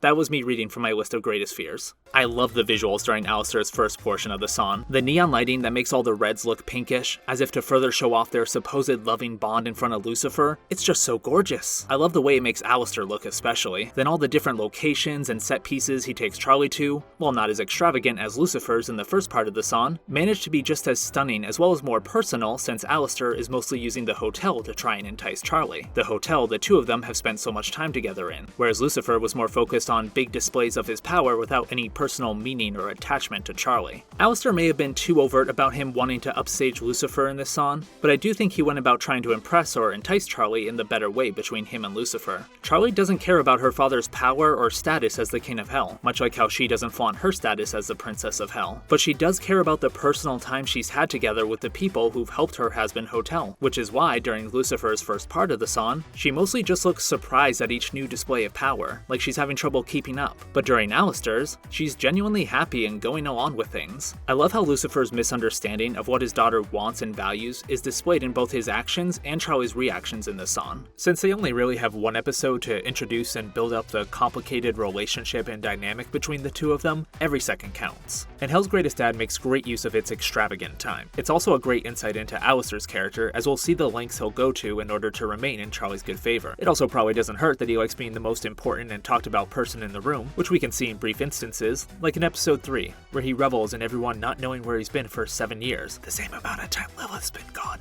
just saying. Only for him to get annoyed when Carmela tells him she doesn't care about his whereabouts. But seeing him go so far as to challenge and upstage the King of Hell, it may have caught me off guard when it first happened, but it is great and makes sense for his character. As I said before, the entire song is filled with great details and visual comedy, like how the spotlight shining down on Lucifer when he summons his fiddle is golden, reflecting his angelic status, whereas the one shining down on Alistair is the same neon that his portions have been using up to that point. Now, the one part of the song that I don't like, and I know this isn't the most unique opinion out there, but I'm of course talking about Mimsy's interruption of the song. It takes a song that's a 10 out of 10 and brings it down to, well, honestly the rest of the song still overpowers it, so like a 9.9, which isn't much of a downgrade, but it's a downgrade regardless. There's nothing wrong with Mimsy as a character. I actually think she's really funny and I like how she's utilized in the episode. Having someone who's an old acquaintance of Alistair, who's normally such a mystery, is cool because it means we can learn more about him. And the trouble she ends up bringing to the hotel is a nice way to reach the climax of the episode, where Alistair goes into his awesome looking full demon form, and Lucifer tries to use her as proof that sinners in hell are beyond saving. I also love the cosmic irony of her owing $50,000 to loan sharks.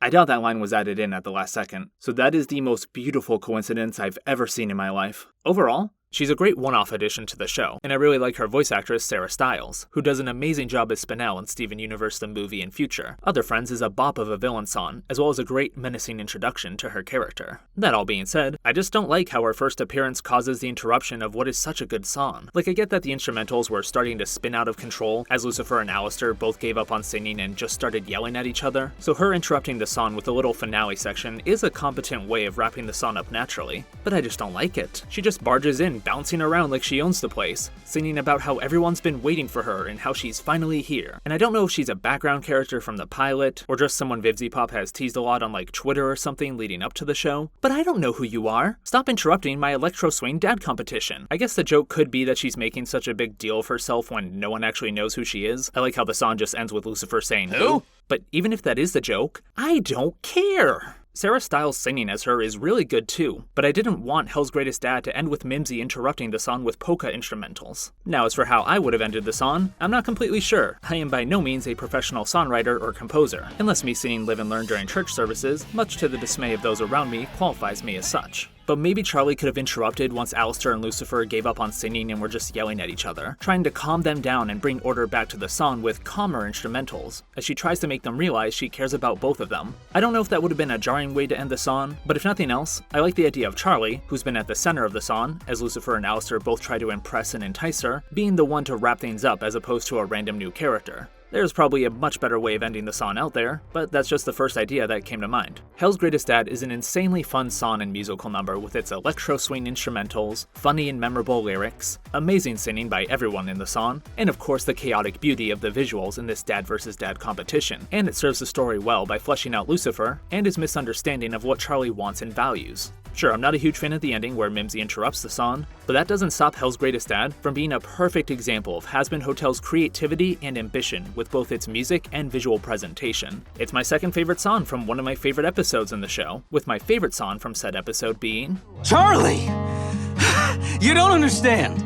Heaven never listens. the song that never fails to make me tear up every time I listen to it, more than anything. Who would have thought that one of the most beautiful and heartwarming songs I've ever listened to would be sung by a fictional version of Lucifer and his daughter? If the answer is you, well, that's a weird thing to just kind of think for no reason, but good on you. I was not expecting Lucifer to become one of my favorite characters in the show, but I am so happy with how Hazbin handled his character. I was really worried they were going to go down the predictable deadbeat dad trope, which I mean does absolutely have a place and reason to exist in stories, but it's just been done a lot at this point, and I really admired how unique the cast of characters in Hazbin Hotel was. This worry of mine was also further amplified by me misreading the episode title when I first saw it on my phone while waiting for my clothes to finish drying at the laundromat. Instead of Dad Beat Dad, I thought it literally just said Deadbeat Dad, so I was fully prepared for an uncaring of a father who doesn't believe in his daughter at all and acts super dismissive of her hotel. So imagine my surprise when instead we got a character so genuinely crippled by his own depression and self-loathing that he isolates himself from those he cares about, despite loving them so much. I'm not excusing what Lucifer did, and I don't think the show does either. He did in fact leave his daughter for years on end without much communication, and he didn't help or support her at all with her dreams of the hotel. But man, they make you understand the reasons why he does this,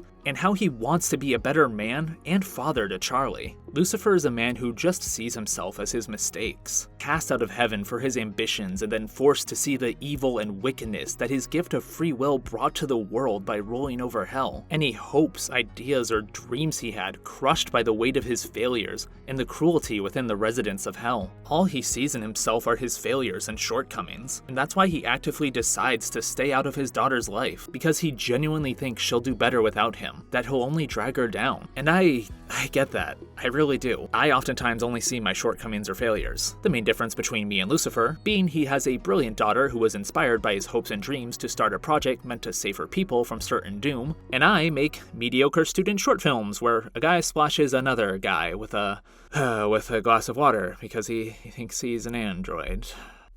That's my legacy on this world, alright? In all seriousness, it's hard to see the good in yourself, especially if you do struggle with depression or self-loathing like Lucifer does. And that's why this musical number is so beautiful, as after an episode of reconnecting with her father and seeing the sad and broken man he's become, even going so far as regretting the act of giving humanity free will, she reaches out to him and makes him realize all the good he's done, how it was his dreams and ambitions that gave her the hope that her dreams could become true. The Hazbin Hotel wouldn't be a thing without Lucifer and his influence on Charlie, and she helps him realize that through this tender and caring song between the two of them. Sure, he has made mistakes and he's far from a perfect father, but Charlie is always one to forgive and see the best in people. She doesn't hold the years he's spent away from her against him because she realizes what he's been struggling with, and she instead tries to help him and form a deeper connection with him starting with this song. It's just so nice seeing a genuinely caring and, by the end of episode 5, healthy relationship between father and daughter in a story. Like I said earlier, it just feels like there's a lot of crappy dad tropes in media, and I get it. There's a lot of deadbeat dads out there in real life, and showing how that affects people and how to cope with the sort of emotions that brings can be really helpful to people. But it's also just nice to see caring and healthy portrayals of familial love in media too, so I'm glad that Hazbin went with this more loving and optimistic approach.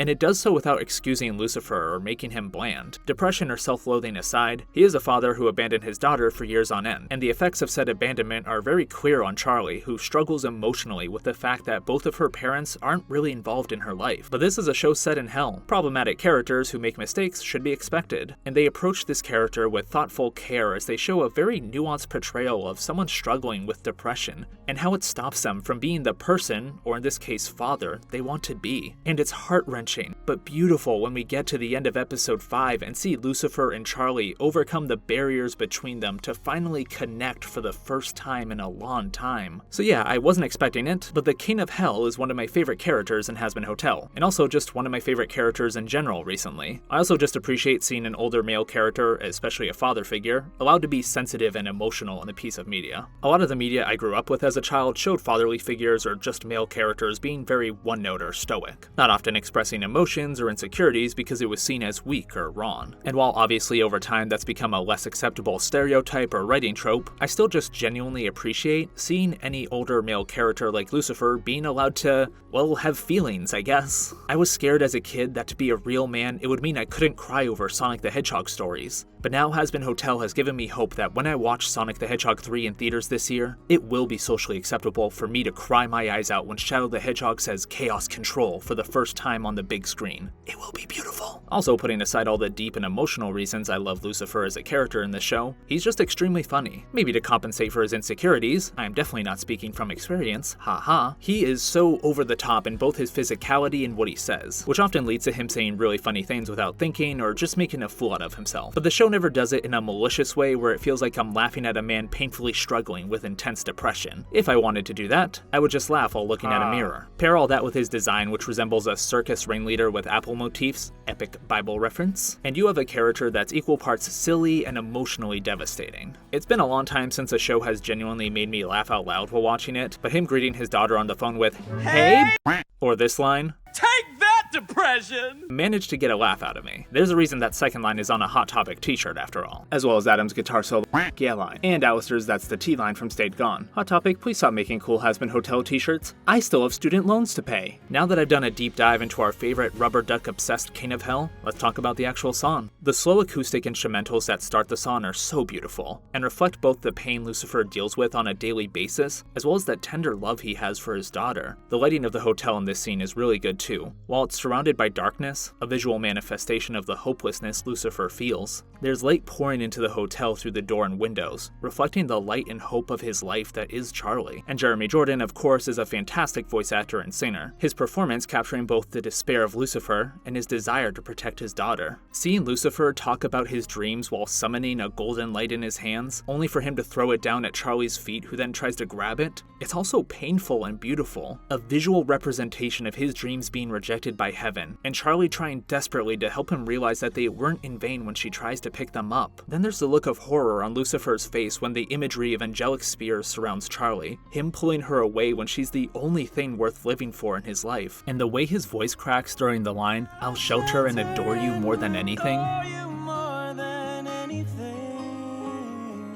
It all comes together in a powerful way, and the next section is just as good. Charlie explaining how as a child she was inspired by Lucifer's dreams and ambitions as we get to see a child version of Charlie approaching Lucifer, who despite being clearly depressed and isolated, tries his damnedest to instill a sense of wonder in Charlie with his little duck diamond projection thing, and the fact that he did actually succeed in inspiring his daughter despite not realizing it himself, it's so loving and heartbreaking at the same time, especially during the final part of this section, where we see Lilith take Charlie away from him, and that final shot of his smile fading as his one source of pride and joy is being taken away from him.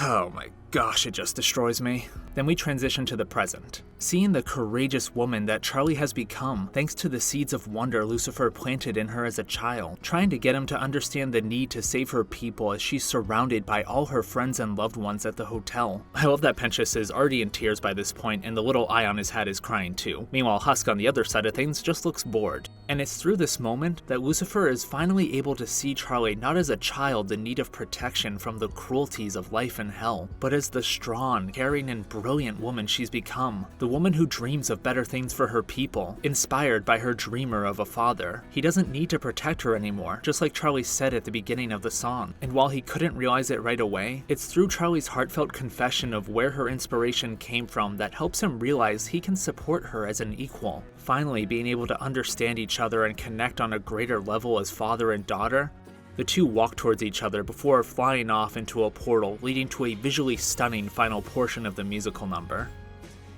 Before that though, I love the line "looks like the apple doesn't fall far" that Lucifer says. Not only is it a great way of showing that he recognizes the ambitious dreamer that Charlie has become, but it's obviously a fun little nod to the apple regarding the Garden of Eve, and of course the apple motifs of his design. After they do a short dance and fly into the portal, we get a beautiful final act to the song and musical number. I love the way Lucifer's vocals during this final chorus are more backing vocals as Charlie takes the lead in the song, representing how he's passing the torch onto the next generation through his daughter, the woman who might very well achieve the dreams he was never able to. And Jeremy Jordan and Erica Henningsen's voices just work beautifully together. This final chorus, which cements their reconciliation and understanding of one another, is given extra weight thanks to the gorgeous visuals of the section. The golden colors which tie into Lucifer's angelic side pair beautifully with the red and white of both their designs. and the way this other realm they're in resembles a circus tent works excellently with Lucifer's ringleader-inspired design. It's a perfect backdrop for the final act of this familial reunion between two dreamers. This whole section is breathtaking and one of my favorite parts in the entire show, but this sequence right here,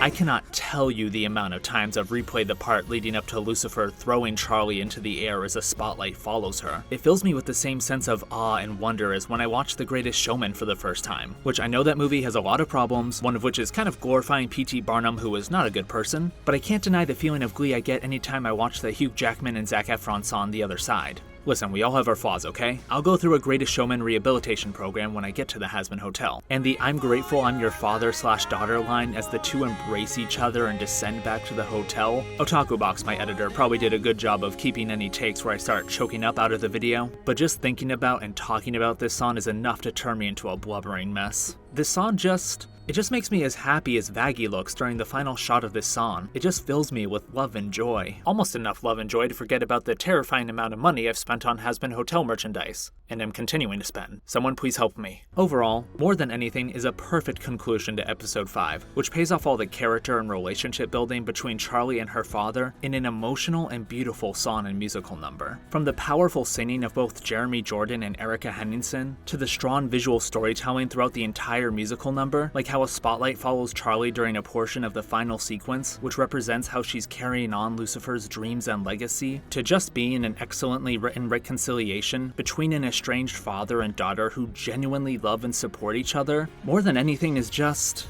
I mean, how many times have I said beautiful and amazing by now? It's more magic-tastical than Lucifer's backflipping rubber duck that spits fire. And I also really love how the song comes back in episode 8 between Charlie and Vaggie. One episode is not a lot of time to establish and pay off an entire character arc devoted to a character suffering from his depression, and how that's affected not only him as a person, but his relationship with his daughter. But thanks to the great writing of episode 5 overall, and the beautiful and emotional song that is More Than Anything, Hazbin Hotel manages to do this seamlessly, which is why episode 5 is one of my favorite episodes in the entire show. Hell, probably one of my favorite episodes in any show. And just from the little we've seen of Lucifer in the finale, it's already so obvious just how better his life is thanks to Charlie reaching out to and connecting with him. So I can't wait to see how he continues to develop as a character going forward. Because just like with Charlie, I'm sure there's still a lot more to do with him as a character, especially if Lilith gets involved in the plot. But until then, I am extremely grateful to Hazbin Hotel episode 5 for giving us not only one of the funniest and most visually stunning musical numbers in the show with Hell's Greatest Dad, but also one of the most beautiful and loving songs in the show with More Than Anything.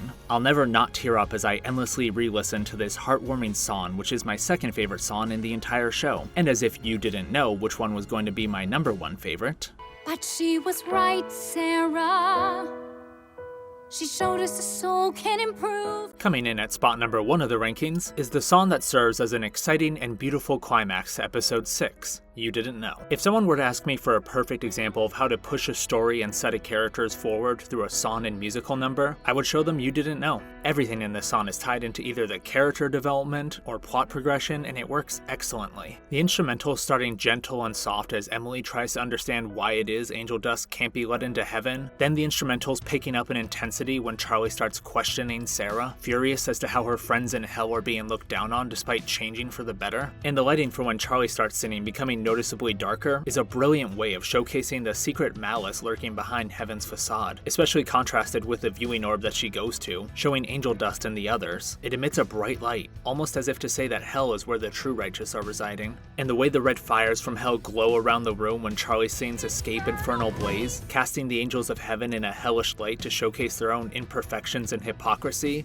chef's kiss. Then the heavy guitar instrumentals kicking in as Lute and Adam belittle and mock angel dust, Charlie getting angrier and angrier as they remind her that hell is forever, which is also a very dope way of foreshadowing the Hell is Forever reprise later in the song. This part of the song goes so hard. I work out to a lot of music in the show, because despite what my figure would have you think, I do work out.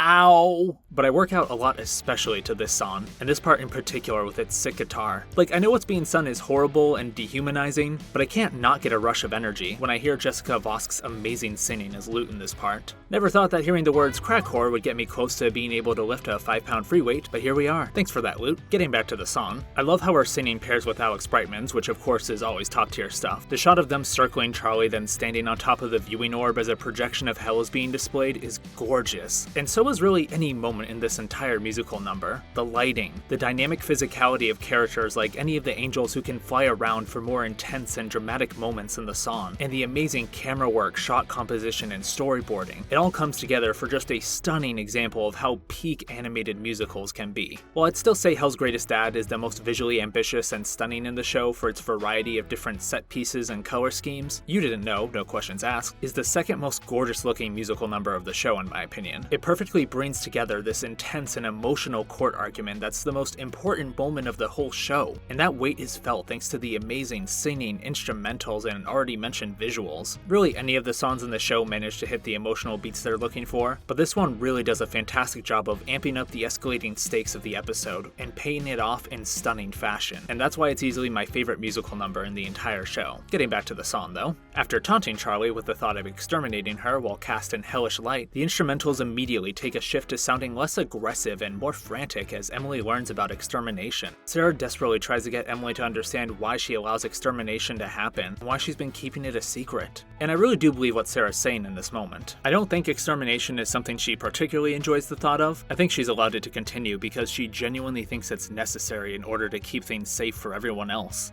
And while I do still believe that, the shot of Sarah smiling at Emily with a crazed look on her face as the fires of hell are reflected in her eyes, it's chilling. The instrumentals start to pick up to match with Emily's resolve of rejecting Sarah's excuses for the exterminations and Heaven's overall hypocrisy, flying up to look down on both Sarah and all of the angels in the court. I love her partial seraphim design that begins with this part. It seems that like Charlie's demonic form, it's tied heavily into her emotional state. The eyeballs added to her dress and halo are a nice halfway point between her human and seraphim form. This sequence ends with her flying back to the viewing orb, which displays a virtuous image of Sarah that Emily no longer has. And then starts the best part of the song. As Charlie and Emily hop on top of the viewing orb which displays hell once again, we're treated to an amazing reprise of Hell is Forever, sung by Charlie and Emily. The rotating shot, the altered lyrics from the original version of the song, how the red lighting from hell makes all the colors in the scene pop, especially the yellows of Adam's design when he gets angry upon hearing this reprise. The amazing singing of both Erica Henningsen and Shobha Narayan, and the final shot of Emily and Charlie stepping aside to show the extermination, with Sarah sadly looking back at the other angels in the courtroom who are all in shock as this portion of the song wraps up. It's amazing. Much like the souls in hell, someone cooked with this part. I also love how these instrumentals manage to be intense, but it's a much different intensity than the guitar instrumentals with Adam and Lute's part, which come off as more oppressive and harsh, fitting for someone like Adam and his devoted subordinate, who both view themselves as superior in every way to any sinner or hellspawn. Whereas the guitar instrumentals for their section earlier felt like someone butting into the song, which is quite literally what they were doing, the instrumentals for this Hell is Forever reprise feel like a natural escalation of the instrumentals beforehand, and they give off a more elegant, gentle vibe. Not gentle as in weak, but whereas Lute's anger came from hatred and malice, Emily and Charlie's comes from the unjust nature of the situation and the torment the residents of hell are being put through for no good reason. And this difference in the motivation and type of anger is displayed wonderfully through the two different instrumental styles. This sequence is my favorite moment of the entire show. It's a perfect encapsulation of Hazbin's theme, showcasing how it's often those who are meant to practice messages of love who are the most cruel and judgmental, and it does this by bringing back the amazing song that introduced us to this idea through the character of Adam, and with the show's amazing as always animation and direction. Hats off to everyone involved in this sequence, and the whole show too for that matter. I'm very interested to see if they manage to top this moment for me in season 2, but if not, it's a fantastic high point for the series. Before I even finished the show for the first time, I was pretty sure this song would end up being my favorite, and I was right. And I knew from the moment I was going to be doing a Hazbin ranking video that this would be in the #1 spot. Unlike other songs where sometimes my mind would change depending on my mood or thought process, especially with the last 5 in this ranking overall, I always knew that You Didn't Know would remain my favorite for how it manages to be an amazing amazingly intense piece of storytelling, conveyed perfectly through the song. It's also a great spotlight for Emily as a character who isn't really seen again until the very end after this episode. I love how her introduction showed us that not all angels in heaven are like Adam, how there's actually good and happy people like Charlie, especially with how alike the two are personality-wise. And seeing her realize the cruelty and hypocrisy of heaven alongside Charlie was really compelling. I can't wait to see what they do with her character going forward, especially if she ends up falling like Lucifer for questioning the order and rules of heaven. How Sarah would react to this too would be interesting. She very clearly cares for Emily, so how would she react upon Emily being cast out of heaven? Or what if she was the one to do it? There's actually a really great fan song by Milky Melodies, who I mentioned earlier, about Emily as a fallen angel, and along with being a good song with great art, it also gives us a really cool design for Emily as a fallen angel. Regardless of Emily falling or not, we now know that heaven overall will play a greater role in season 2, so I'm sure we'll see more of Emily and Sarah alongside Penchas, whose presence in heaven alone creates so many interesting possibilities for the direction of the story. Getting back to the song though, the song's instrumentals start to slow down as things begin coming to an end, and Charlie says she was told not to trust in angels while ironically looking at Vaggie. Adam and Lute start to mock and tease Charlie with the nature of Vaggie's secret, and despite her best efforts at the beginning of the song to try and calm Charlie down, or now as she tries to get Charlie to leave with her, Vaggie is unable to stop Adam and Lute from revealing her secret to Charlie. I love the shot where Adam says, "Don't you act all high and mighty," how it's a low angle with Adam actually being the higher up character in the shot despite what he's saying to Charlie. Another great representation of how he views himself as above anyone from hell. And the shot, similar to the low angles in Hell is Forever, just makes Adam look massive as he towers over Charlie and Vaggie, which is a cool visual for such a powerful antagonist. As Adam and Lute bring Vaggie in front of the viewing orb, the song ends with one last flourish, as Adam closes out the song revealing Vaggie's secret, the music swelling for one last dramatic effect, as the realization that her girlfriend was once one of the people slaughtering her citizens fully hits Charlie, the music quickly fading away after the great shot of Charlie's shocked and fearful expression being covered by the shadow of Vaggie's angelic form. What a killer way to end the most intense and dramatic musical number in the show. You Didn't Know is a masterpiece of animated musical storytelling. The way it keeps you on edge the entire time with the shifting conflicts and doesn't let up until the very end with that final outing of Vaggie's former life as an exorcist angel to Charlie, it's amazing, and all of this is done with some of the best visuals in the entire show, and the amazing as always singing from everyone involved in the song. Episode 6 isn't particularly the best written episode of Hazbin Hotel. It's definitely the one that suffers the most from the show's insane pacing. We have one episode to get introduced to heaven, and in that same episode, we're also following a B-plot of angel dust and the rest of the characters dealing with their own issues at a nightclub. And because of this, we basically get introduced to heaven through one catchy if not forgettable musical number, we get to see what a bedroom in heaven looks like, we get the plot twist of Vaggie, formerly being an exorcist, exposited to us by Adam, and then boom, we're in the heavenly courtroom. If we don't get to see Charlie hugging a koala in a heaven zoo in season 2, well, I'm still gonna watch the show because I'm enamored with every aspect of it, but I'll be like, damn, that sucks. And then I'll proceed to buy 5 more t-shirts in the hope that'll give them the extra budget they need to include the koala scene in future seasons. We don't really get a lot of time to explore or get acquainted with this new setting. The best solution in this situation would be to remove the B-plot of Angel Dust and the others, only you can't because it's a crucial factor in the upcoming courtroom scene. And not to mention, I wouldn't want to lose that B-plot because it's really great. Seeing the entire gang in a setting outside of the hotel, seeing how far Angel Dust has developed as a character, and seeing him stand up to Valentino, all while the courtroom in heaven watches to decide whether or not he can be accepted into heaven, it's great stuff. And that's not to mention just the funny parts like Drunk Nifty or Penchas trying to rizz up Cherry Bomb. I'd actually argue that between heaven's introduction and this B-plot, the B-plot is the better written segment of this episode. That is until You Didn't Know starts and elevates the whole episode. To the show's credit, I do think it still makes great use of its relatively short time in heaven, especially with the musical number Welcome to Heaven. And thanks to my obsession with Charlie and Vaggie as a couple, when Adam did reveal Vaggie's secret to the audience, I became instantly locked into this episode. All of You Didn't Know kept me on edge from the intensity of the courtroom trial, to Emily's shocking realization of how heaven's been allowing a yearly genocide of hell's residents, to Charlie and Emily calling out the angels in heaven for their hypocrisy, all the way up to the final moment where Vaggie's secret is finally revealed to Charlie. Like again, Otaku Box is doing Lucifer's work over here because so many of the takes I've recorded for this section of the video just get ruined by me stopping in the middle of a sentence because I got chills or started choking up while remembering the emotions I was feeling while watching You Didn't Know for the first time. Episode 6 had me on edge not just thanks to how invested I was in Charlie and Vaggie as a couple, but how invested I was in all the characters and their futures. I want Angel Dust, Husk, and everyone else at the hotel to get happy endings. So seeing them go through their own ordeal at the nightclub while being watched by the courtroom to decide if they're worthy of getting into heaven, it's really good stuff and I was invested the entire time. time, but it's rushed, and there's no denying that. In a perfect world, this episode should have been a two-parter finale to Season 1. First of all, that would have given the show more time to breathe overall and stick to its original premise of helping various sinners with their problems at the hotel, which is kinda gone by episode 5 as we start to shift more towards Charlie needing to reach out to heaven to prove the hotel's worth. Then when we actually get to this two-part finale, we would have plenty of time to get introduced to the new setting of heaven, while also more naturally building up both the B-plot and the escalating stakes regarding Vaggie and her secret. However, that's not what we got. But thankfully, I still feel completely satisfied by this episode. And that's 100% thanks to You Didn't Know. The way that it pays off everything that's been building up in that episode and the series' overall themes in a concise but visually stunning display of musical storytelling is genuinely amazing. And watching it for the first time was a crazy experience. It had been a while since any show or game got me that hooked into its story, but I felt like I was going through the same emotional roller coaster of emotions that the characters were, and the pain of knowing I'd have to wait another week for the final 2 episodes was something else. Given it was made a little easier by rewatching You Didn't Know endlessly and discussing episode 6 and the show overall with everyone online, but it was still a tough wait regardless. Getting back to episode 6, it's not the best written episode in the entire show. It's far from it with how little time we get to spend in the important new setting of heaven before getting kicked out back into the main setting of hell. But it's one of my favorite episodes, and the one that had me on the edge of my seat the most, thanks to, well, first of all, how quickly I was able to care about this story and cast of characters overall, but secondly, thanks to the amazing way You Didn't Know elevates a rushed episode with some good elements into a tense and emotional masterpiece of storytelling. The way it elevates everything that made the show great while also pushing characters forward into the conflict of the final 2 episodes, it's amazing. It's a great turning point for Charlie as a character too, who despite having already learned a lot and grown as a character when compared to her more naive self at the beginning of episode 1, now has to try and protect everything she's worked for and all the people she's cared about in the wake of realizing that heaven isn't as perfect and accepting as she thought it was, all while also dealing with her trust in her girlfriend, the person she's always been able to rely on, being broken.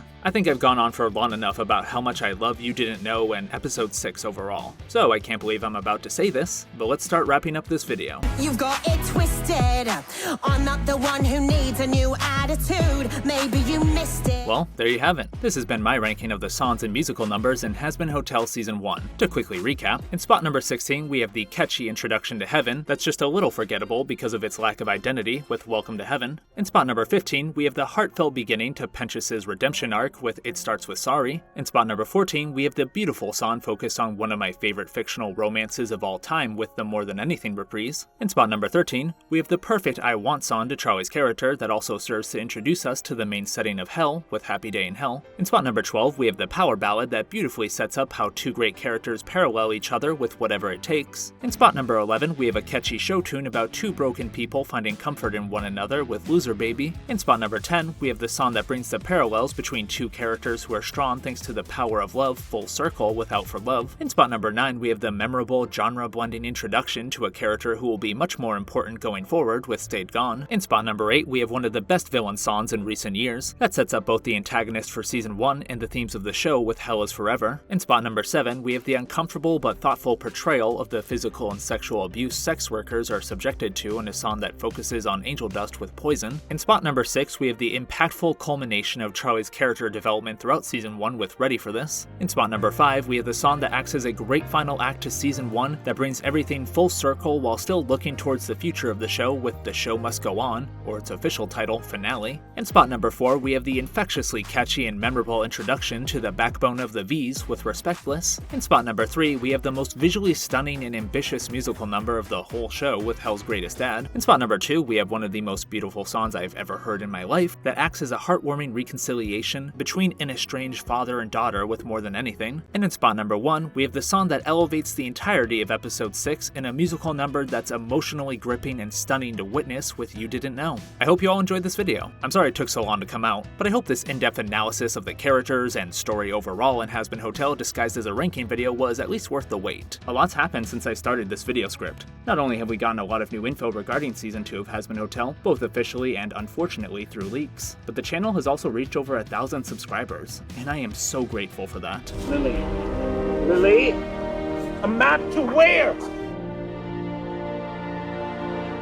I love being able to share my passion for media I enjoy like Hazbin Hotel, and it makes me extremely happy that you all seem to enjoy hearing my thoughts and opinions on these topics through these review and analysis videos, so thank you all very much. The reason this video took me so long, aside from the obvious length of the video script, is shortly after uploading the first Hazbin Hotel video, I entered a bit of a slump, which is actually something I predicted would happen in the video itself, funnily enough. I was working full-time as a manager at my job, which was something I was still doing when I wrote and uploaded the first video, but the weight of my lack of direction in life after graduating college really hit hard for some reason. I was very grateful to be done with college when I graduated, but it was the first time in a long time that I didn't have a clear and succinct goal to work towards in my life. The sudden crushing weight of this along with my full-time hours just completely burnt me out. I often found myself sleeping for 12 hours a day and ignoring stuff like working out or working on this video script for stuff like, well, scrolling Reddit on my phone. My mental and physical health took a dive. I was worse than Charlie at the beginning of episode 7, and at most I was spending maybe an hour a week working on this script, which obviously meant extremely slow progress.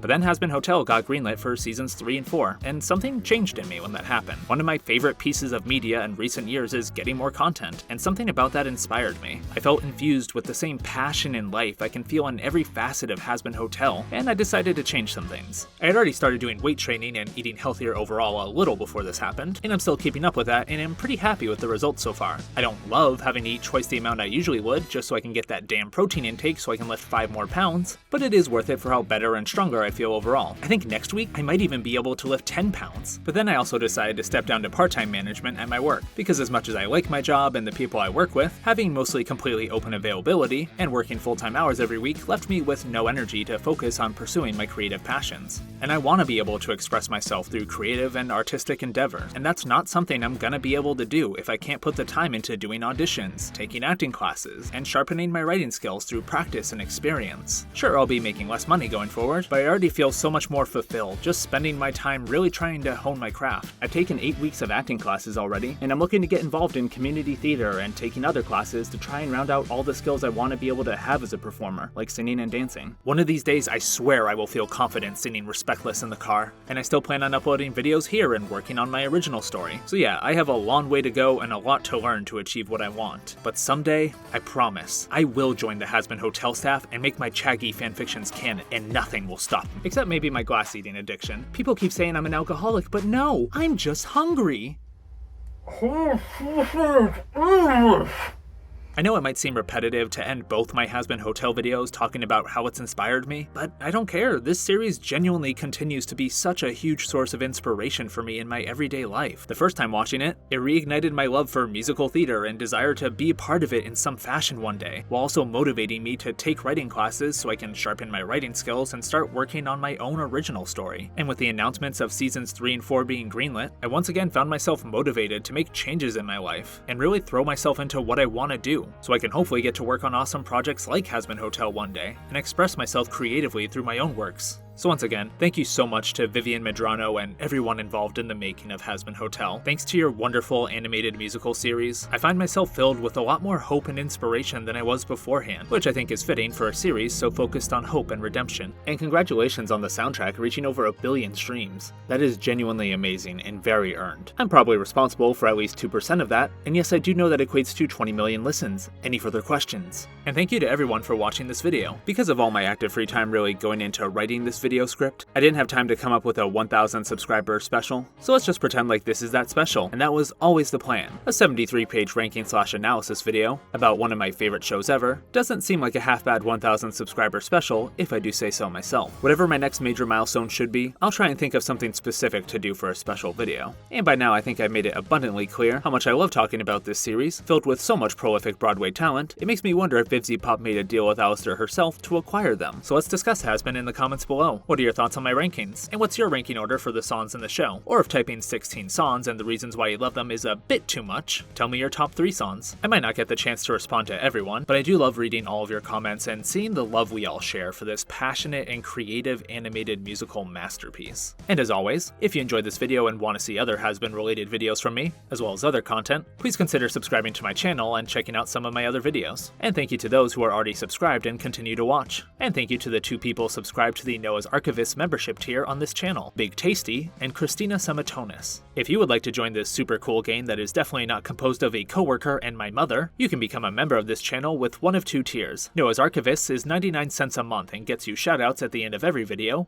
packs that contains the script and all the files I sent to my video editor Otaku Box for these videos, and early access to some of my videos. The second tier, Keepers of the Archive, is $19.99 a month and gets you everything in the Noah's Archivist tier, at least 1 week of early access to all new videos, and I will read whatever quotes or messages you want me to say when I get to the shoutout section of any main video of mine. Obviously, I will turn down anything that's offensive, harmful, or makes me uncomfortable. Not that I think anyone would want me to say stuff like that, but I'll just cover myself now and make that known. And both tiers get you badges that change depending on how long you've been a member, and custom emojis, all drawn by the talented artist, who also did the artwork that serves as the profile picture to this channel, Minmofu. I know these tiers are a little basic and don't offer a lot, so please only sign up for them if you want to financially support myself and the channel in some way. If not, I just appreciate everyone watching these videos in the first place. I just like to talk about the things I love, so I'll be uploading videos regardless of whether or not people subscribe to channel memberships. But if you do, I hope you enjoy the perks. And the last thanks goes to the extremely talented editor of this video, Otaku Box. Thank you as always for your amazing editing, especially on this behemoth of a video, and to everyone watching, I highly recommend checking out some of the cool content he has to offer on his channel, such as his most recent video as of recording, which is about the anime Jellyfish Can't Swim in the Night. A link to his channel can be found in the description of the video. And so we've reached the end. While activity on this channel will be sporadic as always, I will be doing my best to upload shorter one-off videos in between all my main long-form ones such as this one. For a little taste of what's to come though, I plan on rewatching RWBY and doing a retrospective series on it. The intro section to this series has actually already been uploaded. I want to make a video about the Sonic the Hedgehog franchise in some way soon, considering I've been a lifelong fan, and we're getting not only the third Sonic the Hedgehog movie loosely adapting one of the series' most beloved stories at the end of the year, but we also got Sonic X Shadow Generations, which managed to be an amazing game, combining the strengths of both Sonic Generations and Sonic Frontiers, while also establishing Shadow as an actual compelling character in the game series, as opposed to the flanderized edgelord he had become, and that also came with its own tie-in content, in the forms of the fantastic-looking 3-part animated prequel to the game Dark Beginnings, which features a beautiful song by one of my favorite singers, Casey Lee Williams, and a tie-in manga. It really is the year of Shadow, baby. I also have more Hazbin Hotel video ideas already brewing in my mind, because believe it or not, despite how off-topic my crazy rambling would get in this video, like talking about Sarah as a character in the Out for Love section, I did actually hold back and not talk about every single thing relating to Hazbin that has been infecting my mind since I first watched the show, so I do have a lot more to talk about in future videos. I also wouldn't mind talking about its spin-off show Hell of a Boss, since I do quite like that show, just not as much as Hazbin. I received a review code for a visual novel that came out semi-recently, so I'm chipping away at reading that and making a review on it. Like I mentioned earlier, I do want to talk about the amazing Digital Circus at some point, especially now that it's going to be on Netflix, which is a huge win for indie animation. I haven't forgotten about Revue Starlight, even if it has been a while since I uploaded a video on the series. I have some live-action skit ideas I wouldn't mind putting together with friends. I have various movies, shows, and musicals I wouldn't mind making quick videos about. There's also currently one show in particular I'm watching while eating and working out right now, and I'm kind of ashamed to admit what it is, especially since I'm somehow enjoying it. But once I finish binging it, I might make a video going over my thoughts on it because I think that would be fun. And lastly, I also maybe want to talk about Metal Gear Solid, since I played the game for the first time recently and it's kind of amazing. Like one of my favorite video games ever amazing. When any of this will be happening, I'm not sure since I'm also trying to get serious about doing more auditions, undergoing training, and working on my own original story. But that is a rough idea of what you can expect for potential future videos from this channel. I hope some of these video ideas sound enticing, and I look forward to sharing them with you all in the future. Until then though, thank you one last time for watching what is definitely the longest video on my channel so far, and I look forward to seeing you all in the next video. If hell is forever, then heaven must be a lie. Emily. If